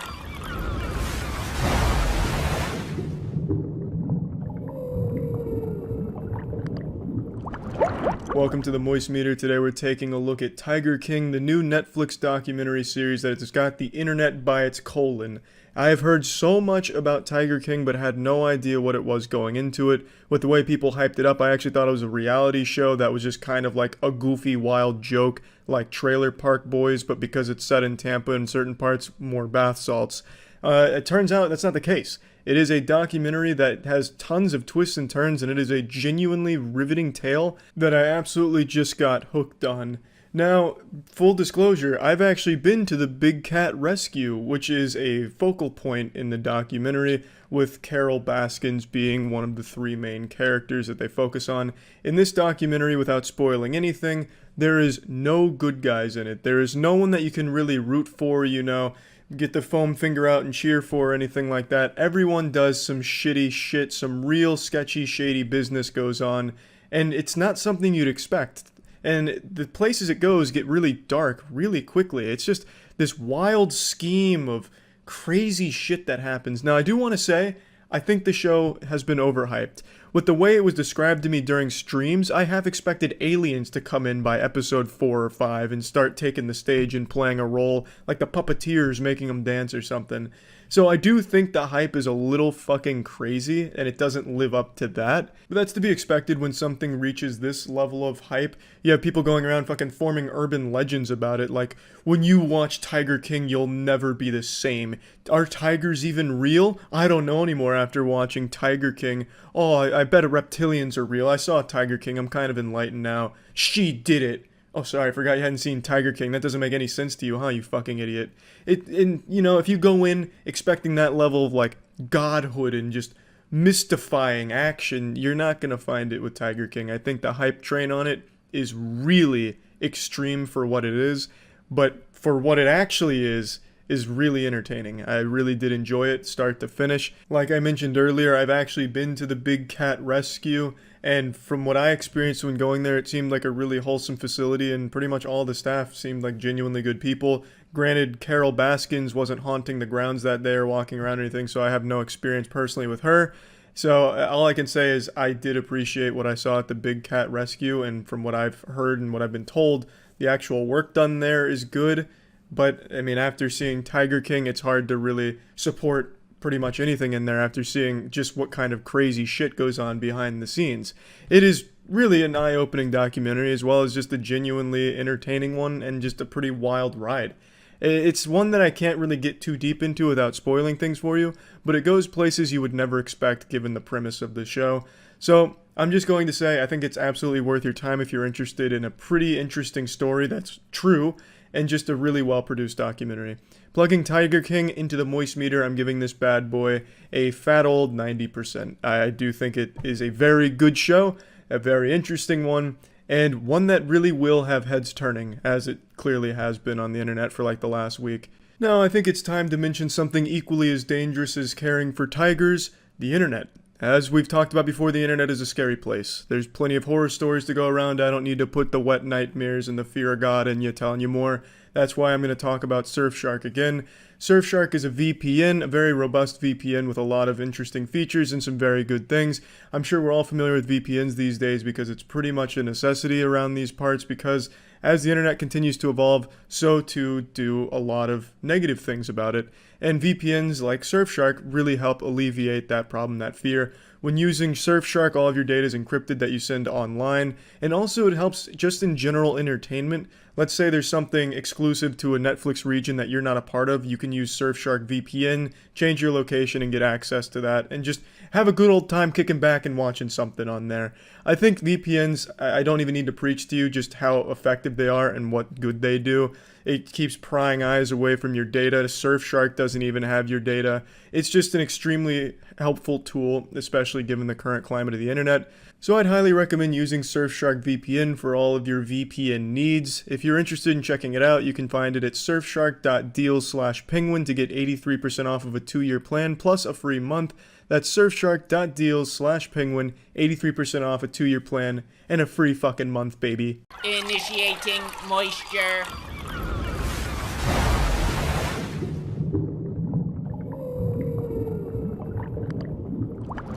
Welcome to the Moist Meter. Today we're taking a look at King of Staten Island. I actually had no idea what this movie was going into it. I thought it was a crime movie with Pete Davidson as a minor character, like a fucking getaway driver or something. But it turns out it's an entire movie about Pete Davidson, and the only crime in this movie is some shitty tattoos. It's really good though. I really enjoyed this. Now, yeah, I'm not too familiar with Pete Davidson's work as a stand-up comic. I'm only really familiar with him from SNL, and I fucking hate SNL, so it's not like I'm a huge Pete Davidson fanboy, but after this, I am quite a fan. His performance in this movie is really good, both on the drama side of letting you see how emotionally vulnerable the character is and letting you kind of feel that, and just the comedy side, because some of the jokes are actual bangers. Not every joke is great, not every joke's gonna make you laugh out loud, piss your pants, you know, they're not all side splitters, but there definitely were a few that got a good giggle out of me from Pete Davidson and from Bill Burr, who's also in this movie with a big role. It's a talented cast and they do a great job. And this isn't the kind of movie I typically enjoy, these very character-focused pieces, because I feel they start to drag after a while, because a lot of it's just a character silently going through some very hard shit. But this movie does a great job of keeping it interesting with the comedy in it. And I think that's great. I do think it does drag a little, though. Admittedly, it's a little long. It's like 2.5 hours, 2 hours, 15 minutes, some shit like that. So it definitely is a little long. And the entire movie is watching Pete Davidson be a fucking loser and try and figure his shit out. Like, how long can you watch a man be a loser? If I wanted to watch a loser for 3 hours, I'd watch my old high school basketball tapes. But it's still good, and I still really enjoyed it. And a lot of the time in the movie, you're asking yourself, well, what's the goal? Where is the movie going? And it's not till the end of the movie you realize there was no goal. You're just watching this dude try and get his life together. In the movie, Pete Davidson plays a damaged man who's lost his father at a young age, and he's having a hard time coping both with that loss and trying to figure out where he wants to go in his life. And then his mother starts to move on, finds another man who's Bill Burr. Bill Burr's got a girthy cock, according to his ex-wife. So now Pete Davidson needs to come to terms with the fact that his mom is moving on and is now riding a turbo dick from Bill Burr. And it's a movie that has you very invested in the characters. I think it does a good job with every character and their dynamic. I also just think Pete Davidson's character, Scott, is a character a lot of people that watch this movie can relate to.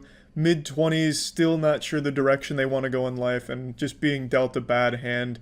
And it's all about finding ways to overcome that and still follow a dream. Yeah, actually not really. That's a bit of a reach. The movie's genuinely a montage of Pete Davidson being high and fucking up until the end, when there starts to become more of a purpose and something to glue everything together. After witnessing, Pete Davidson getting rim jobbed with the consequences of his fuck ups, and he starts to finally find his footing and find a path. And I really just don't have any negative things to say about this movie. I enjoyed it. I had some good giggles.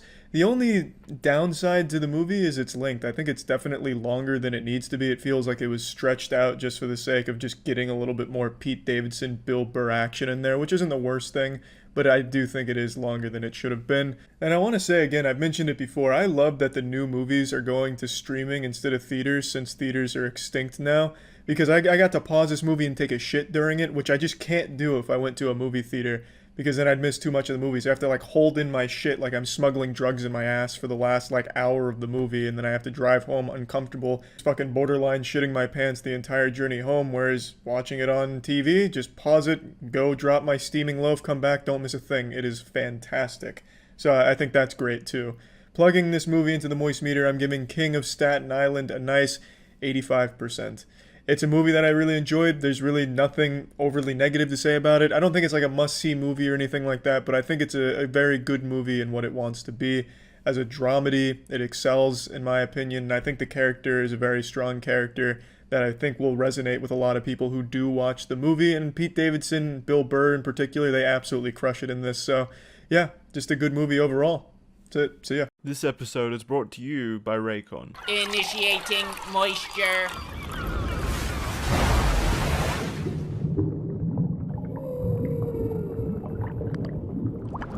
Welcome to the Moist Meter. Today we're taking a look at Hamilton, which just went to Disney+. I think Disney Plus is like a 50% on the Moist Meter. Like, their exclusives are kind of cool, like The Mandalorian, but without those coming out, there's like no fucking reason to have Disney Plus unless you're just like a fanatic who's gonna watch every Disney movie like 20 times a month.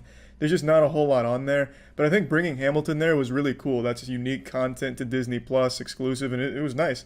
I'm not a guy who likes plays. I've only seen a handful of plays. The biggest one I've seen is Phantom of the Opera, and I thought that was straight ass cheeks. I just didn't really enjoy it. And I didn't really have high expectations of Hamilton going into it. I know it has a lot of hype around it. Knew nothing about it, but I went in there and was actually blown away by the music and the presentation. By presentation, I mean the way the story is told. it is entirely in raps and rhymes for the most part. Like, there's very few times where lines aren't raps. And I thought that was really, really impressive considering it's like 2 hours and 40 minutes, I think. So that is a lot of fucking bars that are being spit constantly. I genuinely can't understand how the actors could even remember that many lines and to actually get it that accurate. Like, every single rhyme is right on beat, everything is fucking perfect. Unbelievable. Absolutely unbelievable. Hats off to every actor, every cast member involved in this production, because it really is super impressive what they were able to accomplish on that front. So yeah, the music, you know, the most important part of the musical is extraordinary in this. And I was expecting it to be like every other musical where all the music just kind of sounds like the same. I really feel like, and this is probably just me because maybe I'm just not a musical guy, but I feel like the majority of musicals have like the same formula for the songs and they just don't really deviate from that established formula. So it just feels like a Red Hot Chili Peppers album where every song just bleeds into the next one and you don't know where one song ended and the next one began. That's how I feel about musicals, where it's just kind of like the exact same song across multiple musicals. But in Hamilton, it really breaks that mold and everything is different in the show. Every song is super unique and there are some actual bangers in Hamilton. I had a lot of them stuck in my head. It's really impressive. The musicals in here, the actual musical numbers are really, really good. And the acting is fine. It's not something that I even really paid attention to too much in Hamilton because I felt like I was more just watching a concert than a story, which isn't a real complaint, but I don't know what the goal of Hamilton is, whether it's to tell you a story or just feed you some great music. If it's to feed you a story, I don't think it really succeeds on that front because oftentimes it's not showing you anything. It's telling you the story. It's like an audiobook reading the story to you through their great music. There's not a whole lot of stuff going on visually that's portraying a fight or, you know, what they're actually even rapping about. It's just them rapping it.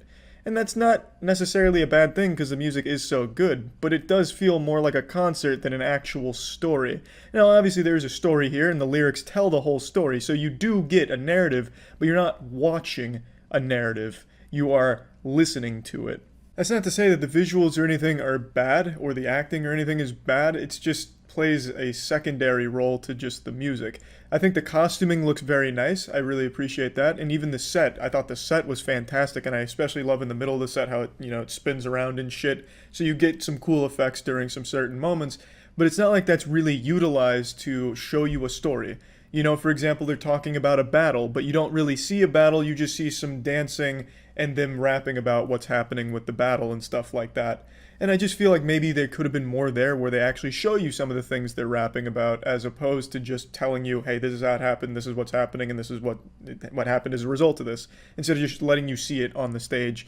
But again, maybe that's just me. I'm not the most seasoned veteran when it comes to watching musicals, so I don't fucking know. Maybe I'm just a fucking idiot who just wanted to see more visuals here when really the musical is just genuinely all about the music. And if that's the case, then this absolutely excels in that department because I love the music.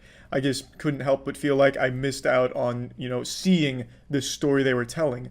The lyrics and the rapping made it sound like such an interesting story that I wanted to see more of the story as opposed to just hear more about it. But yeah, again, I really enjoyed Hamilton far more than I thought I would. I thought this would just be another forgettable play that I saw one time and totally forgot ever existed until I accidentally remember it during a dream or something like, oh, fuck, yeah, I did see that play, didn't I? That does exist, doesn't it?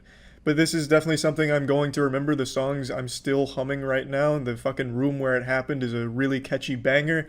It was a really pleasant experience. I enjoyed it, and I think Disney Plus should offer more shit like that if they want to be like a serious streaming service, as opposed to there's like a novelty that you know, throw one thing on one time and forget about. So plugging Hamilton into the Moist meter, I'm giving this bad boy a crisp 85.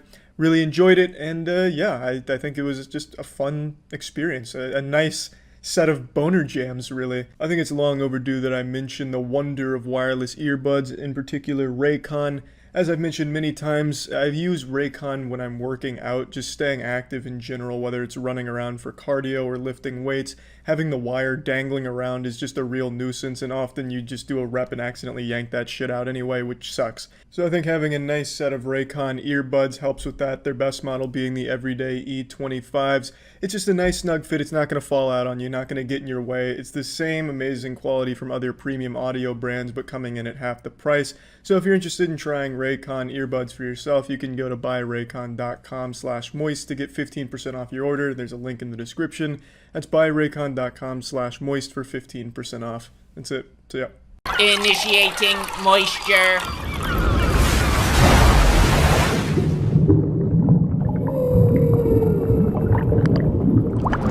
Welcome to the Moist Meter. Today we're taking a look at Bo Burnham's new special, Inside.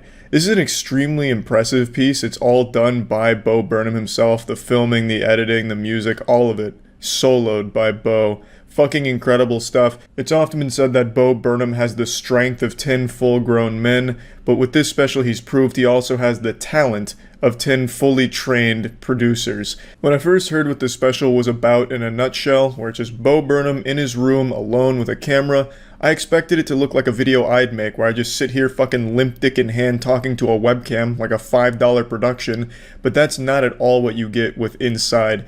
This looks like an entire full-blown production, lights, camera, and crew, but it's not. It's Bo. He uses extremely clever shots, it's framed beautifully, and it's really rapid too during the songs. There's always a lot going on with him changing backgrounds on the fly using pedals, or just having a lot of different lights going on at different times. He makes so much happen with so little. And it really does look like a full studio is behind the production, so it's extremely impressive what he's able to capture here. It's not just like boring static shots of him sitting in a room. There are some shots where it's him in a room, but it's usually there to just deliver the idea that you are watching a miserable guy. That's kind of like the theme of this. You are watching one guy who's not happy live his life and then occasionally try and make you laugh, even though he himself doesn't seem to be very happy. It's pretty sad. I know some people call it a deranged masterpiece. I think that's going a bit far. There's nothing really deranged about it. It's an extremely normal guy going through hardship, and you watch it as a spectator, and sometimes you point and laugh at it because he wants you to, and he's good at making you do that. I wouldn't say it's necessarily a great comedy. There's no moments during this where I just busted a gut laughing, just like fucking Santa Claus belly laughing at it, slapping my knee. But there's some very clever jokes in there, and the songs that he makes are bangers. His songs are extremely catchy. My favorite song is the sexting song he made. I thought that one could be something that'd be bumping at a club right now. Second favorite was the song about the internet, everything, all the time. All of them are good. There's no real bad songs in there, but they're not all gonna make you like laugh out loud or anything, and I don't think that's what he was trying to do either. I feel like a lot of people are going to resonate with the character being Bo in this case, and see a lot of their own personal experiences reflected in this special. He immediately comes out of the gate, raw, no rubber, telling you straight up it's going to be all over the place, and it is. There's really nothing that connects one scene to another scene here. It's just a lot of different things all put together, and it really is just like a look at one guy's unhappy experience being inside so much. And I feel like a lot of people will relate to a lot of what they see and hear from him, especially when it comes to just like the general gist of making goofy songs while alone. Like I do that shit all the time, and sometimes I even write down the lyrics. Like I've had this down here for like a year. I'm talking curtains of beef, vaginal queef, labia look like a Christmas wreath. Yeah. Like I write that shit down because I just come up with like dumb lyrics sometimes and then just put it down. And I feel like a lot of people do that. The name of that song was Ass and Titties or some shit. I don't remember what I was calling it. But yeah, I just feel like a lot of people will see this and be like, oh yeah, I get that. But I also feel like a lot of people will watch it and completely miss the point or just not be super interested in it. Because like I said, it is all over the place. There's not like a story to be told here where you follow a hero's journey to slay a dragon and fuck a girl in the ass or something. Like it's just a very matter-of-fact look at a guy who's very upfront with how unhappy he is throughout the entirety of it. I also think he's extremely honest when he says, I'm doing this because the work keeps me distracted. I really believe that's 100% what this project was. he wanted to kind of go back into comedy, but then the quarantine hits and he just drowns himself in the work being this special. He wanted to do this and he kept himself focused on it. So he really put everything into this production and he did it for a full year. And when it was nearing the end, he got very sad because then he wouldn't have the work to focus on and he really needed the distraction. Like, I really think it's a pretty genuine look at Bo Burnham and probably a pretty important look for a lot of other people that might be feeling similar things. It's just really well done, it's impressive, it's honest, and it's really well put together, especially as a one-man production. But I do feel like not everyone's going to appreciate it because, again, it's not the greatest comedy. A lot of it's not even focused on making you laugh. So for the people going in here expecting like a hardcore focused comedy, I think they might leave a bit disappointed if they're not open to the idea of Inside and what it actually aims to deliver. So plugging Bo Burnham's Inside into the Moist meter, I'm giving it an 80%. I think it's an extremely impressive piece that is not going to be for everybody. I enjoyed it, and I thought pretty much all the songs were actual fucking fire, just straight boner jams, but I don't think everyone's going to feel the same way about it. And I feel like because it's not a hardcore comedy, people will just write it off as some pretentious art piece, which I really think is a disservice to the film. I don't think it really gets into pretentious territory or anything. I think it's just an honest, genuine look at Bo Burnham alone, writing jokes, writing songs, and just getting through quarantine. And I enjoyed it. I thought it was good. So yeah, that's really about it. So yeah, now let's talk about Crunchyroll. Crunchyroll is heaven for anime fans. They have pretty much every anime that you're thinking of right now on their service. Crunchyroll Premium also offers a ad-free experience. You get unlimited anime, manga, drama titles, and you get the newest episodes an hour after they air in Japan with simulcast. All the episodes are professionally subtitled, all coming in at a crisp, beautiful 1080p HD, access on all devices, Xbox, PlayStation, Android, Roku, Apple TV. Also, I'd recommend Attack on Titan, especially if you're pretty new to anime or just looking to find something to jump into. Attack on Titan, I think, is just an incredible show that you should watch on Crunchyroll when you get the chance to. It's where I watch all of my anime for the most part. It just has pretty much any show I can think of. There's also different tiers of membership to choose from on Crunchyroll. They're all going to give you an ad-free experience, of course, but then something like Megafan also allows you to do offline viewing as well as being able to stream it on up to 4 devices at a time. So there's different levels that you can choose from. So if you want to try Crunchyroll, you can get Crunchyroll ad-free for 14 days by signing up at crunchyroll.com/penguinz0 or just clicking the link in the description below. That's 14 days ad-free of Crunchyroll by clicking the link down below or going to crunchyroll.com/penguinz0. That's it. So yeah. Initiating moisture.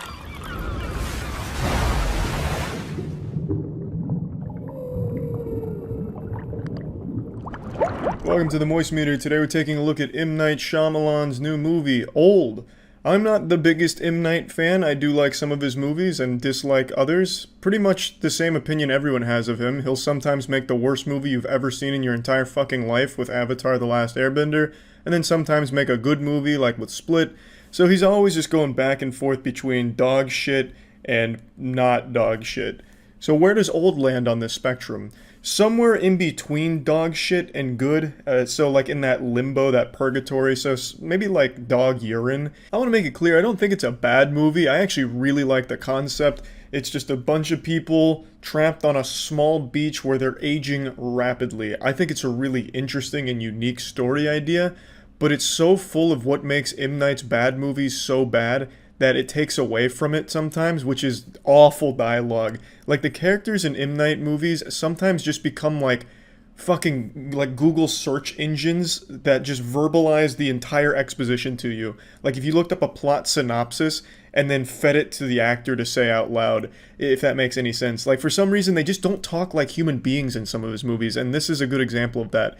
Like, they'll gather all the characters on this beach, and they're starting to figure out, what's going on here. Like, something is afoot. My 6-year-old is now 6'5", and he's like 40 years old. This is getting a little peculiar.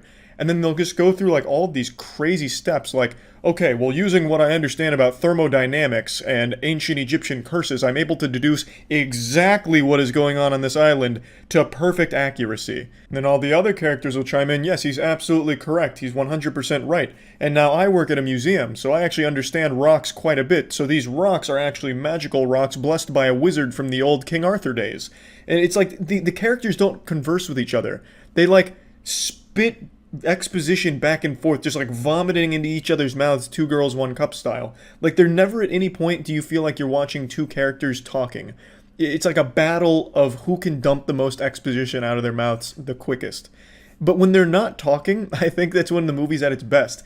Because you have a really, like, pretty disturbing premise of these people are aging fucking 50 years over the course of 24 hours. Like, they are aging quick, and I think that as a plot device is really interesting to most people. Like, some of these kids, they were 6 years old, and then in 5 hours, now they're in their 20s. They are physically 20, but they still have the mind of that 6-year-old. So it's a pretty fucked up situation. People will die and start decomposing almost immediately. If they get like a broken arm or something, it starts to heal broken unless they set it. Like, there is a lot of disturbing things that happen with the premise, and I think it's a really interesting idea. And you're constantly wondering, well, how the fuck do they get out of here? Because they try the most logical stuff in the beginning, I'd say. You know, just leave the way they came, but they have an explanation for why that doesn't work. Maybe try climbing over the rocks. Well, they have an explanation for why that might not work. You know, try swimming away. Everything has an explanation for why this beach is really hard to leave. So you're always wondering, well, how the fuck are they going to get out? And I think they do a good job of creating tense situations, because there's characters on the beach that you might not be able to trust because they have something going on that leads to them maybe being a danger to everyone else in the group. So I think there's a lot of things that work in this movie, but a lot of things that take away from it too. Without getting too deep into the spoilers here, I think the ending of the movie it kind of falls apart.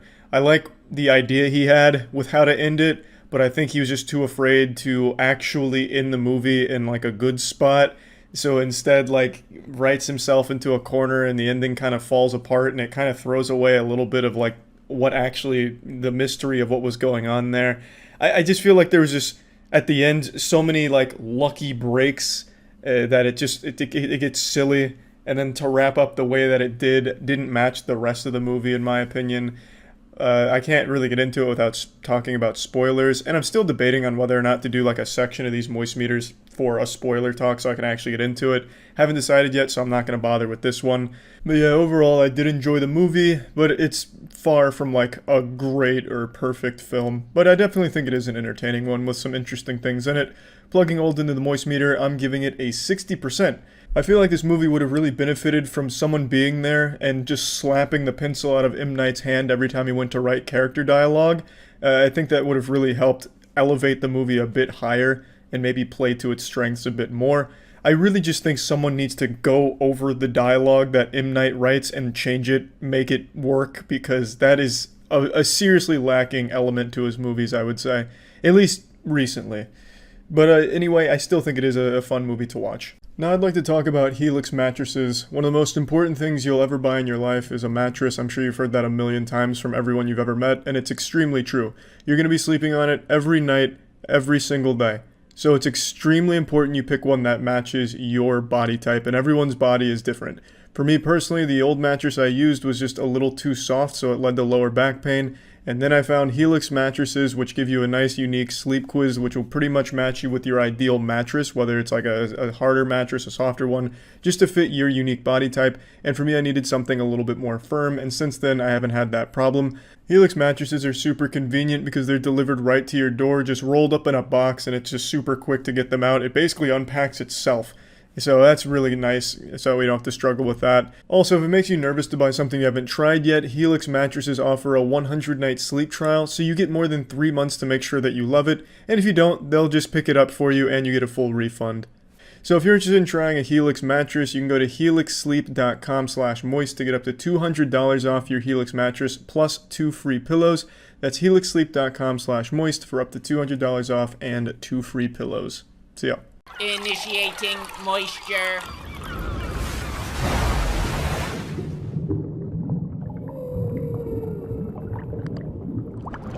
Welcome to the Moist Meter. Today we're taking a look at The Green Knight. I knew nothing about this movie, and I knew even less about the Green Knight lore. I had no clue it was like a 10,000-year-old poem that was written back way before Jesus was even born or whatever. I just knew absolutely nothing about The Green Knight. So I went in here without any expectations, and I gotta say, what an experience.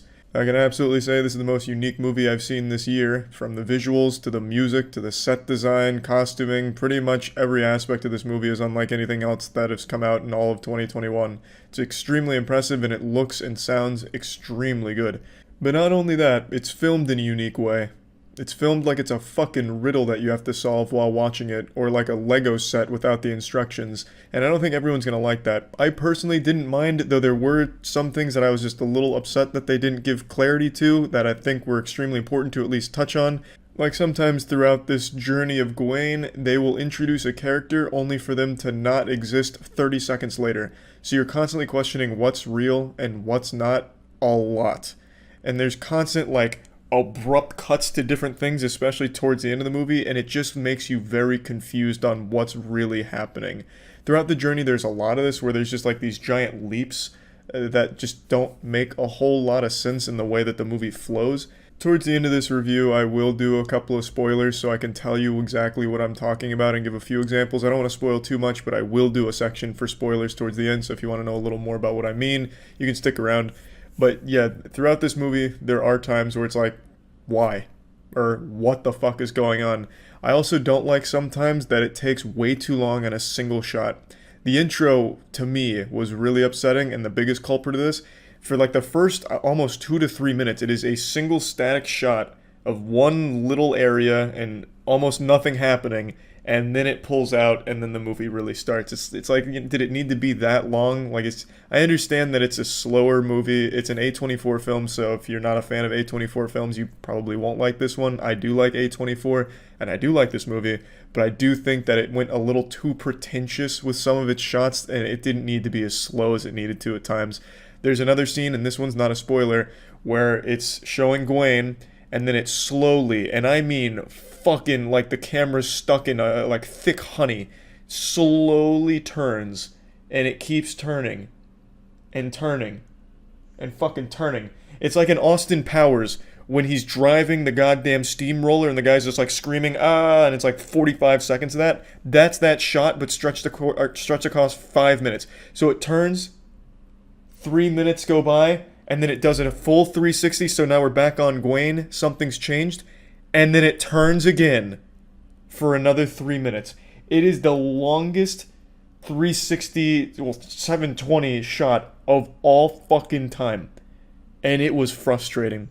Oh my god, I wanted to press fast forward right then and there. There was no reason for it.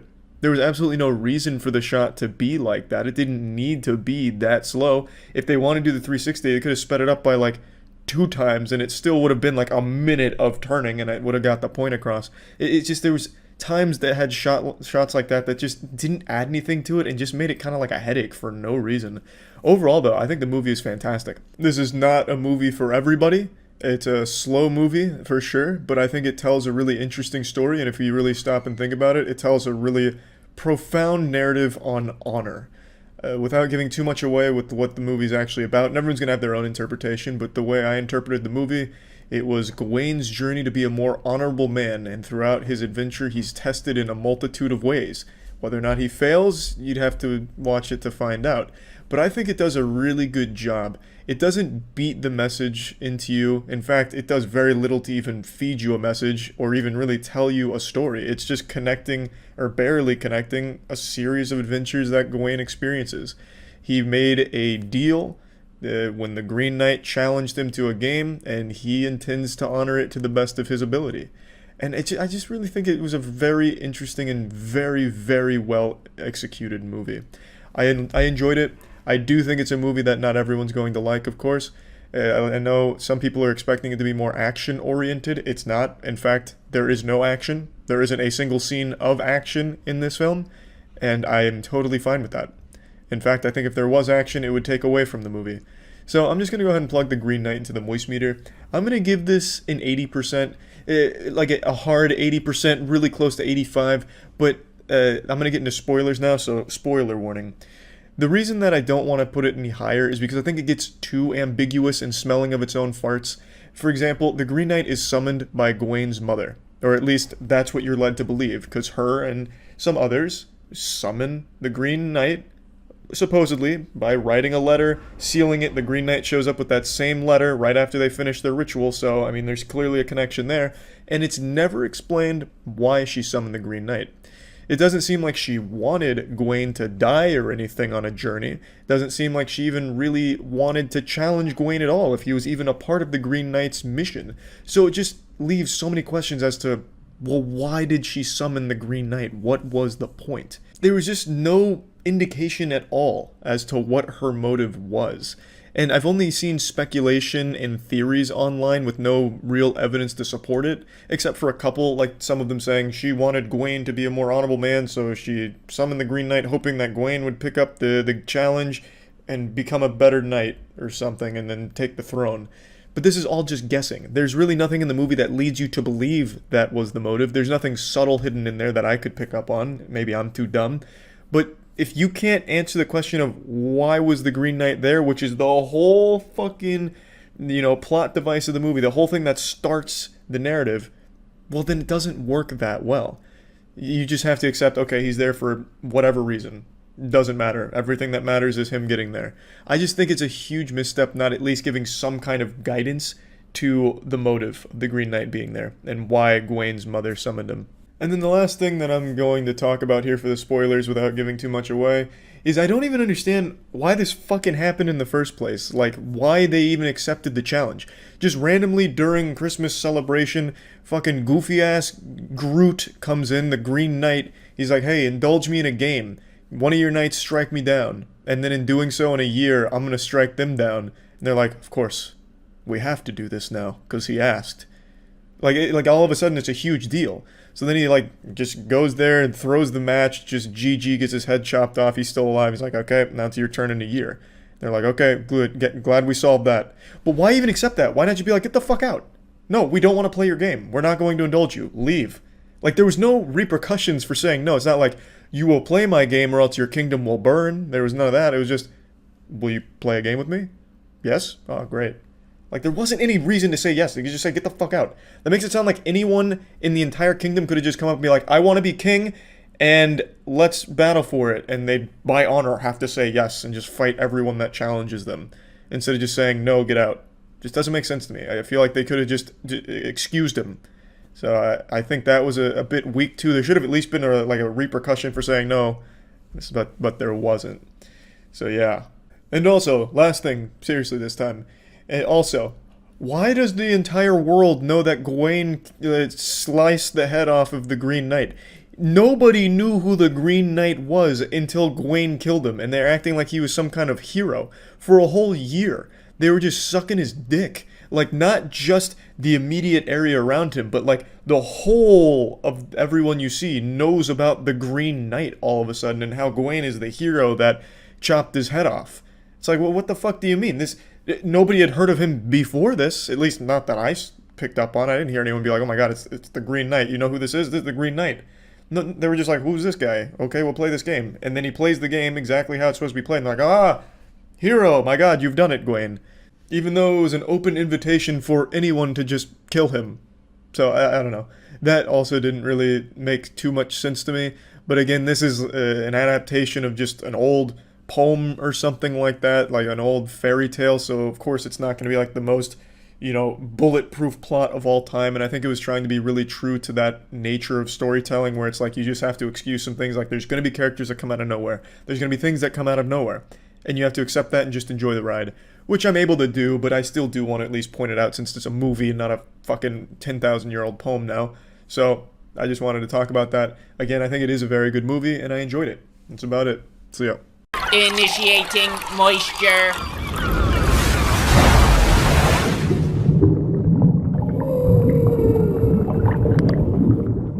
Welcome to the Moist Meter. Today we're taking a look at Better Call Saul. The series finale just dropped, which means it's time for me to put on the lab coat and give a scientific breakdown for why this show is a masterpiece. Now, I already made a whole video comparing Better Call Saul to Breaking Bad, giving my opinions on both, so I'm not going to be comparing the two in here. I'm just going to be focusing on Better Call Saul. So I think it's an absolute must-watch, but it's a show that I can recognize not everyone's going to like, and that's fine. It's not a crime to have shitty taste. It's a show that's a slow burn, and that's just not going to fit everyone, but I could really appreciate it. It was just a show that I got really engrossed in.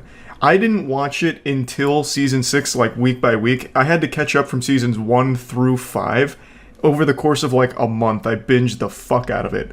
I went so hog wild, I loved it. Now for the Moist Meter, I'm mainly going to focus on season 6, since it's the final season and that's what just finished, and I've already talked at length about 1 through 5 in that video I made comparing this show to Breaking Bad, so I don't want to just repeat myself, so I'll give you the cliff notes here. The show absolutely slaps. Again, it's a slower show, and that's not going to be everybody's cup of tea. It's not going to be everyone's spaghetti and meatballs, but if you're someone that's just looking for an extremely well-written story and extremely well-written characters, this show is absolutely going to be for you. I think there is no other show in television history that has this level of writing that Better Call Saul does. It was just an incredible fucking ride from start to finish. Now let's get into it and spread some peanut butter on this sandwich. Season 6 was broken up into 2 parts, with a hiatus in between where there was a few weeks with everyone's dick being soft, just scratching at the neck, waiting for it to come back and conclude. And now it has. I think the first half of season 6 was better than the second. That's not to say the second was bad, because it was by no means bad. It was still amazing, but the first half had something very special about it, and that is Lalo Salamanca.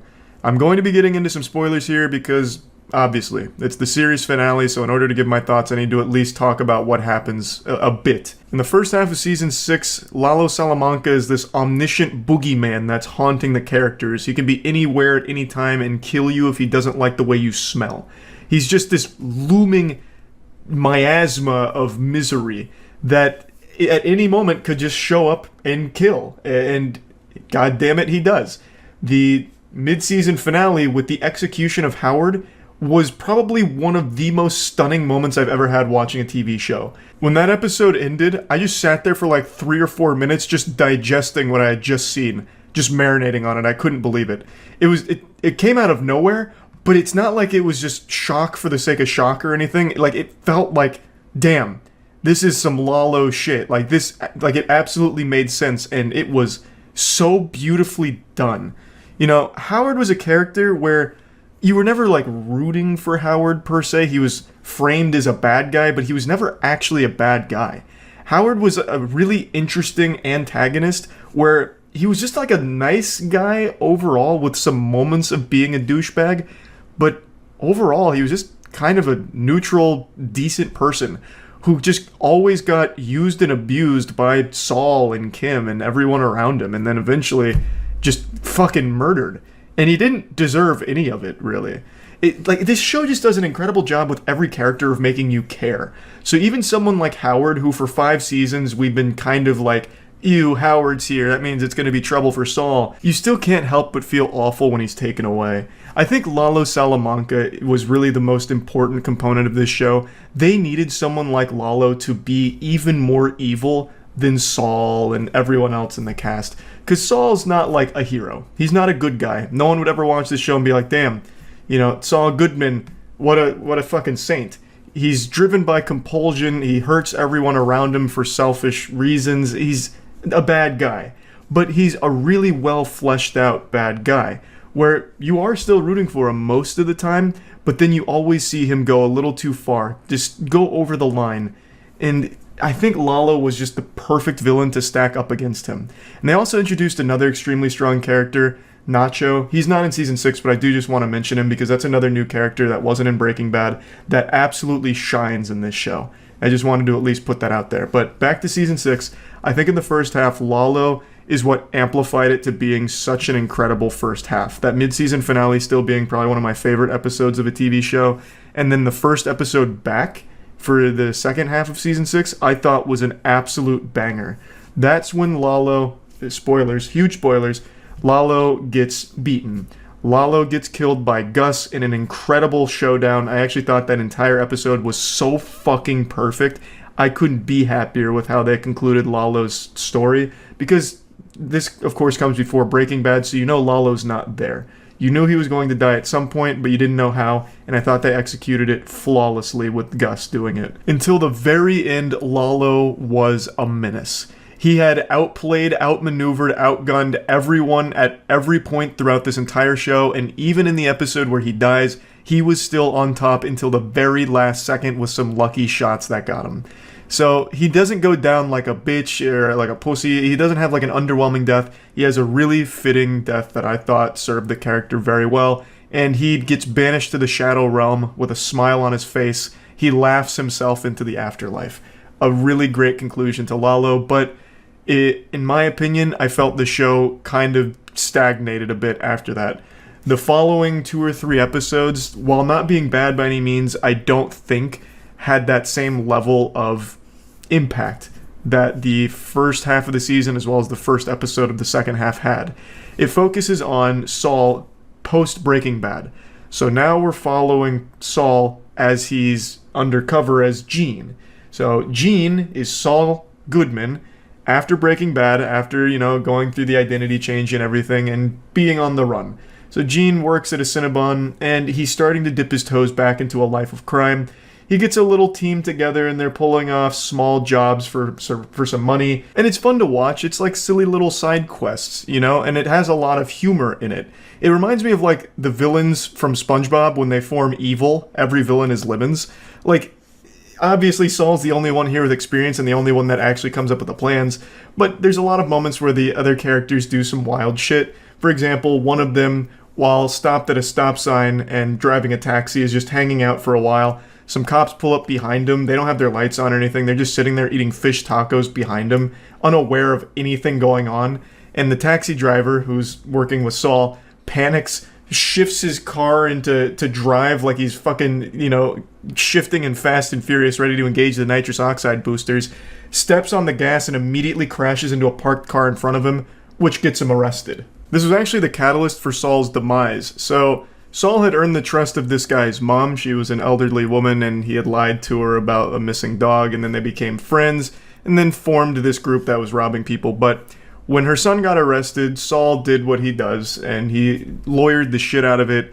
He came up with a plan to get him out, so he called his mom, and his mom got really suspicious because she doesn't know this is Saul Goodman. She knows this guy as Gene, just an ordinary guy working at Cinnabon. So she starts wondering how he knows all this and eventually connects the dots that Gene is Saul Goodman, and then she eventually calls the cops on him, which leads to his arrest. This is a super fitting way for Saul to go down, by the way, because in the beginning, you'll remember Jimmy McGill, Saul Goodman, Jimmy had made a career out of working with elderly clients early on. He manipulated a lot of elderly people early on. So to finally get busted because of manipulating an elderly woman again, I think is just a poetic, great finish. I thought that was really well done.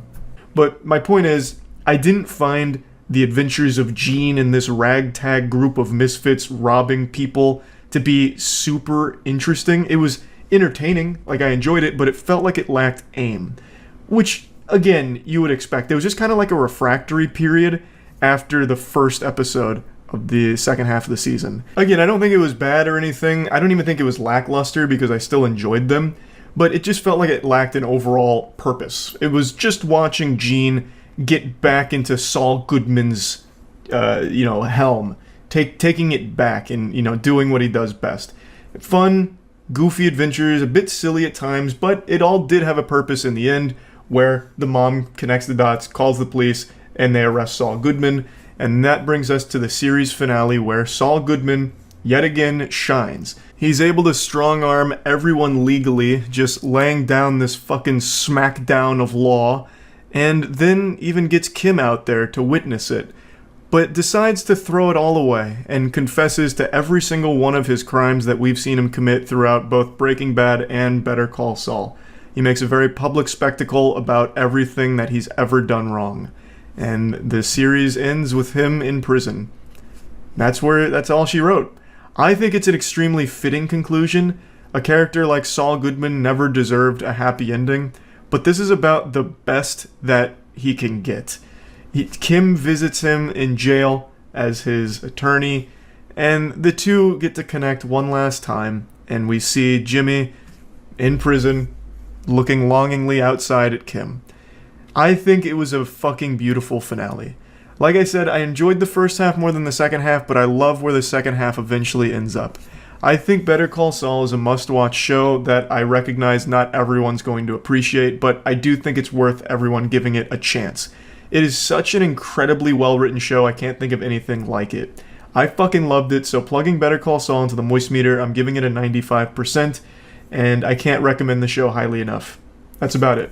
So yeah. The Moist Meter is a proud partner of our comic book series Godslap and Plague Seeker. Both are available at badegg.co, link in the description. This is going to come as a huge surprise. I am not the target audience for the new Barbie movie. That being said, I said, to hell with the rules. Damn them. I'm going to see this movie anyway. So let's dive in a bit. The movie has a lot of charm to it.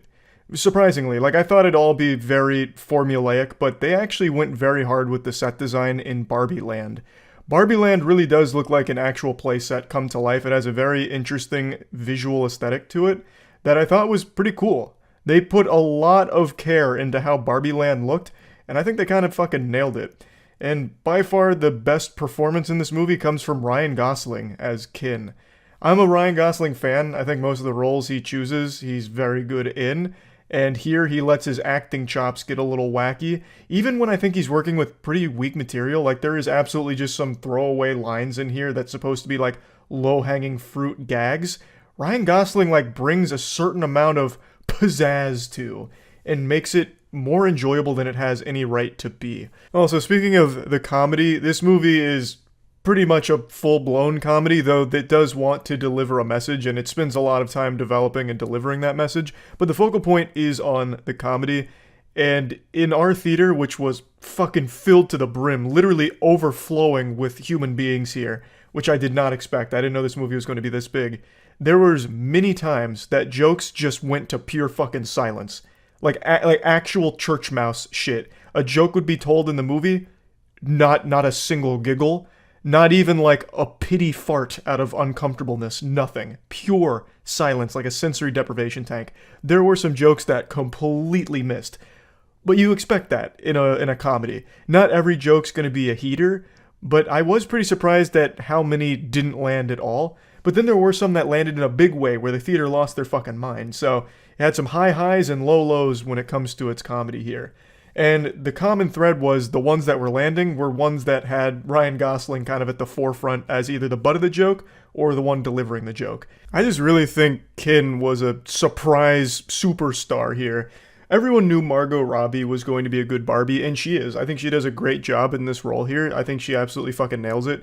She captures both that, like, living the perfect life thing as well as also starting to open up to like what it means to be human. I think she really captures both super well, which is really important since it's a big narrative point in the film about Barbie going from the perfect life, every day being her best day, to now humanity has fucking infiltrated her soul out of nowhere and it's scaring her and she doesn't understand it. She wants everything to be perfect, but starts to come to terms with, you know what? Maybe things are better when they're not all perfect. I thought this was going to be mainly for like young girls and like in general a younger audience, but a lot of the jokes were a lot more mature themed than I would expect for a kid focused demographic.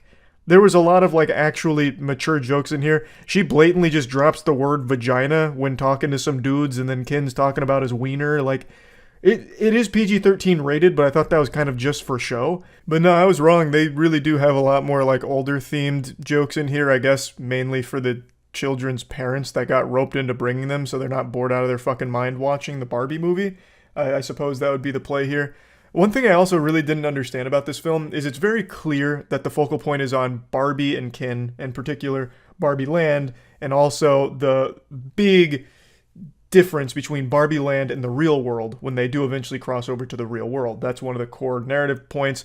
You know, Barbie's starting to experience emotions which she's never experienced before, so her and Ken come to the real world to get to the bottom of it because they speculate that there must be a little girl out there who's playing with a Barbie right now that's going through a tough time, and it's making Barbie and Barbie Land feel those things, and she wants to fix it. So they go to the real world, and everything's different in the real world. It's a huge fucking shock to both of them, and they both deal with it very differently. And while they're in the real world, this is when Will Ferrell's character comes in, as well as the entire Mattel board. And this, I feel, was such a complete useless thing to even have in here. Will Ferrell does nothing. The entire Mattel board does nothing. If they weren't in this film, nothing would change. They have no impact on the plot. They have no impact on anything. And they don't even really have many scenes to begin with. There's like one like Scooby-Doo chase scene where they're chasing Barbie around the office and it's very cartoonish. But aside from that, like they don't even really do anything, so I don't know why they're here. Like I feel like they just wasted so much money getting Will Ferrell's name attached to this, and it was just a big bait and switch because he's barely in it and he barely does anything. They have no fucking purpose in the film, and you would have been able to shave off a handful of minutes by just not having them here, which would have been good for the runtime because I do think it drags a little bit, so that would have been helpful for the pacing. I don't even know why that entire arc is even here with Mattel and Will Ferrell. Not that I think Will Ferrell does a bad job in it, he's clearly having fun, but it just doesn't add anything. Like the jokes that they deliver are not really good jokes to begin with. It seems like it was just improv from the actors, like they sat them down and just said, hey, just do something that'll make me giggle and we'll put it in the film. And they just do like some random shit. They just don't really do anything, so I don't know why they were there. To me, it just feels like a waste of dollars here, a waste of good clams putting Will Ferrell on this project here, because you know they had to pay out the ass to get him to come into it. I don't think he did it for free. So I just feel like that could have been better spent elsewhere. But anyway, the film is really at its best in Barbie Land. When they go to the real world, it's not that interesting because that's kind of when the Mattel stuff comes through. But then they bring in two humans that kind of form the basis of the emotional draw of the film, the emotional soul of the Barbie movie, and that's when it puts a lot of focus on the message it wants to deliver, and the message is definitely geared towards younger girls. It's meant to inspire them and teach them that, you know, even though society puts a lot of pressure on women, it's good to be yourself, it's okay to feel a certain way about certain things, it's okay to not know exactly what you want to do in life. It delivers a message that I think would resonate more with a younger girl than it does me, a 28-year-old man. So I'm not here to speak on the effectiveness of the message or anything like that, but it is worth mentioning. It's not just a comedy like nothing else. It does want to deliver a positive message to the young audience that's there to watch it. Now, I've definitely got to mention, the word patriarchy here is used at least 2,000 times in the last second half of this film. That becomes a huge focal point for the plot, is the patriarchy. I don't want to get into spoilers on how it makes its way into Barbie Land and everything like that, but then it becomes like the main evil they fight against is the patriarchy. So things get real wild in the film here, which is definitely not what I was expecting here. But overall, I didn't dislike the film, but it's very clearly a film that isn't meant for me. I am definitely just not the target demographic, as surprising as that is to hear. I know it's fucking shocking. But even still, I didn't hate the film or anything. I don't think it's a bad movie. And I do think Ryan Gosling really fucking shined here. Huge thanks to ourselves for sponsoring this Moist Meter. Godslap is a comic series written by myself, Jackson, Matt, Danny, and Aubrey Sitterson. It follows the story of a character named Ace, who's an extremely powerful slapper in a world where slapping is king. Issue 3 just dropped. It's all available at badegg.co, and shit is starting to pop off. Ace is being hunted by a mysterious foe named Defister, who, after swan diving through a hospital, picks up Ace's trail and hunts him to the ends of the earth with his sidekick Olfactor. And also, our newest comic series, Plague Seeker, just came out. Issue 0 is available at badegg.co. It's written entirely by myself and edited by Jackson. It's set in a world 1,000 years after an apocalyptic event known as the Calamity. An asteroid hits Earth, and it brought with it mutations that changed all of its inhabitants. Now the world is infested with things called plagues, and atop the food chain sits 8 great plagues that control the entire world, and only one man stands against them, the Plague Seeker, who has an insatiable appetite to devour those 8 great plagues. So all of this is available at badegg.co, so please check it out. See ya.